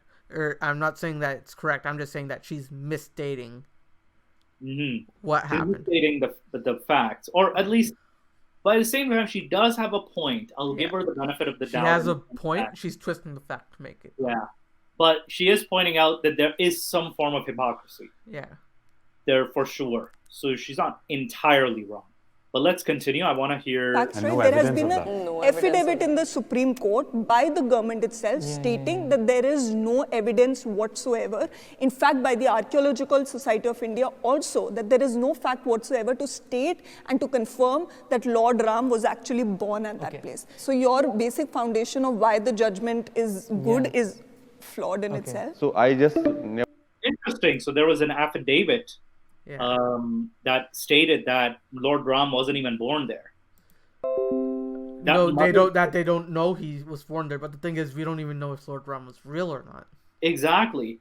Yeah. At the same time, that's where, as an atheist, I'm like, it's over a fucking fantasy, you know? Yeah. You're kind of fighting over a fantasy. So. Oh, and we got 10 minutes. So in like 10 minutes, we'll try finishing this video, and then if not, we'll just make a new meeting. Sure. Yeah. Yeah, and we're gonna go into like the olden times where the podcasts were like 4 hours long. Oh wow! Yeah. We have a long podcast, but you know what? Let's just post this for Saturday. Yeah. And we'll do like another next week. We'll do like pretty much like, I know it's because that way it sort of saves us a bit of time too. Yeah. All right. Let's continue. Never wanted to go on this Mandir Masjid kind of a thing, but I just want to clarify here. Maybe anybody who has done on a masjid, they have destroyed that masjid, and that is a wrong thing. But do you know how many temples in Kashmir were burnt? 350 temples. Are we settling scores? Exactly. No, that doesn't just pause. Yeah. I think it was at this point where we were like, okay, it's a bit of whataboutery. Yeah. That's that. Just two wrongs don't make a right, you know. Yeah. But from his perspective, he's probably thinking, "Do I got to sit here, bend over, and take it up the butt?" Yeah. That's probably what he's thinking, right? Understandable why he's thinking like that, but that doesn't make it right. Wow. Can you continue? Yeah. One wrong does not justify the other. This is a wrong thing, wrong statement to say. But you're justifying it, no? So what? That intolerance has been to Muslims only. I was at work and Pardon? Can you rewind just 10 seconds? Statement to say. But you're justifying it, no? So what? That intolerance has been to Muslims only. I was at work and... So he said that intolerance has been to Muslims what? Only. Oh, so only Muslims feel that intolerance. Right. Yeah. I think that's a decent point to make. At the same time, it's also the other person's like, okay, there's two wrongs don't make a right either. Yeah. So, but let's continue. Yeah. The entire debate about CA and NRC was going on, and working in news means that's a very big discussion topic. If I was to ever voice an opinion, the immediate rebuttal, it's often said in jest, but that doesn't, of course, make it okay, is, oh, why are you bothered? You can just go back to Pakistan. Even though I have absolutely no affiliation, but my identity is then brought into question, my loyalty towards my country is brought into question by these things. It goes back all the way to like middle school as well. Hindus and Muslims can coexist peacefully in India? I'd say no until the education and literacy improves. In general, I would say yes, only because... Yeah, I mean, like, I agree that they can coexist, but in the current state, there's too many people that can be controlled in the name of religion to cause riots for corrupt individuals. Yeah. Like, given at this time, but I think it can still be possible because there is precedent that, take the Mughal Empire, for example. Yeah. Practically, Akbar coexisted. He established the center of coexistence, pretty much. Yeah. So, and even Jahangir and Shah Jahan, Dara Shikoh, or like, the Mughal times were relatively like, and even the Delhi Sultanate too. Yeah. There was, sure, Muslim rulers, but if I feel like the Muslim rulers didn't even bother force converting the native population. Yeah. Because to them, heck, I feel like they wanted their subjects to be happy. Yeah. So even as colonial powers, they were still, it kind of goes to show that they weren't exactly like, sure, according to 9.5, they should have done that, but they actually go against Quran 9.5, ironically. Yeah. In any case, let's continue. Yeah. Really? Oh my God. What is wrong with you people? Of course. Yeah. You are not born bigot. You are turned into one by all these politicians and all the men who wants to keep their power to themselves and don't want to work. So they need things to divide people. I mean, I think we've been living fairly peacefully, to be very honest. There have been some incidences. There has obviously been a spike. But look at us. I mean, we are having such a sound conversation, and there has definitely been an increment in the number of inter-religious marriages. So one thing I'll have to say to this guy's point is, yeah, because you're all educated, civilized people who can put your religious faith aside instead of having it blindfolded around you. Oh, absolutely. Yeah. And so that's the point I was making when I said it's not possible, because when I say it's not possible, it's that there's still a huge percentage of people that don't have that literacy and skill to look at something without that bias. I wouldn't even say literacy. I would say like the what do you call it? The sensibility. Because sometimes I've seen even two illiterate people from different religions get along. Yeah. So it boils down to human nature, and it also boils down to like, what do you call it? How susceptible you are. Because even smart people, educated people, have ended up being forced into cults. Yeah, we got 4 more minutes. Let's drop from this call and all. Yeah. Oh yeah, sure, yeah. Return to home screen. So let me make a new meeting. I'll start it, and then I'll invite Moose. You guys can email Moose and Shahid directly. Let me turn off my camera here. I don't want to be sending this link on WhatsApp and advertising Moose's number. Alright, so let me share this tab here, and then we'll go to this video. Alright, Moose, you here? Yes, we're finally here. So alright, so we're on the last stretch, so this is the last meeting that we'll need. Alright. Is, more Muslim scholars being part of public institutions. I'm a thorough optimist. I feel that the trajectory is definitely going uphill, despite all the hiccups that we are facing at this point in time for political reasons. No, I don't agree that it's going uphill. I think it's getting worse as of now, since 2014, like Kabir said. But I think... Then why the hell are you sitting here? Well, yes, there's definitely a place. Let her express the opinion. I think she's to coexist because the macro picture, the bigger picture. So I think she's talking from that perspective, Yeah. Because we have been doing that since even before independence, right? Yeah, 1,000 years. Yeah. We have coexisted for so long. Also, I think the situation on the ground, like we're all the privileged lot, so let's accept that. But even if you see very common people on the ground also, I don't think there is as much as divide as is being portrayed by the media. And the only reason the media is portraying it is because the government, to its own benefit, wants to push this narrative that there is a Hindu-Muslim divide, that Muslims have been the cause of your trouble. They were the one whose needs were always put forth, and despite being majority, you were always neglected. So now we are going to look after you. So I think the media is just running that narrative full throttle since 2014, and it's just becoming venomous. Like Kabir said, fascism gets to you very, very slowly. I'm not very much comfortable when you are saying after 2014 it had happened. So I don't agree. I don't agree on that with you on that particular thing. So, Muslims and Hindus, if born in India, can coexist very peacefully, and only we need to leave the extremism. So whatever, maybe that Hindu extremism or the Muslim extremism. Extremism is the main issue which should be left behind. You better defend yourself. Can you pause? Yeah, so he does have a point, because he says it's not post 2014 because the conflicts always existed, historically speaking. So from a historical standpoint, I agree with it. Yeah.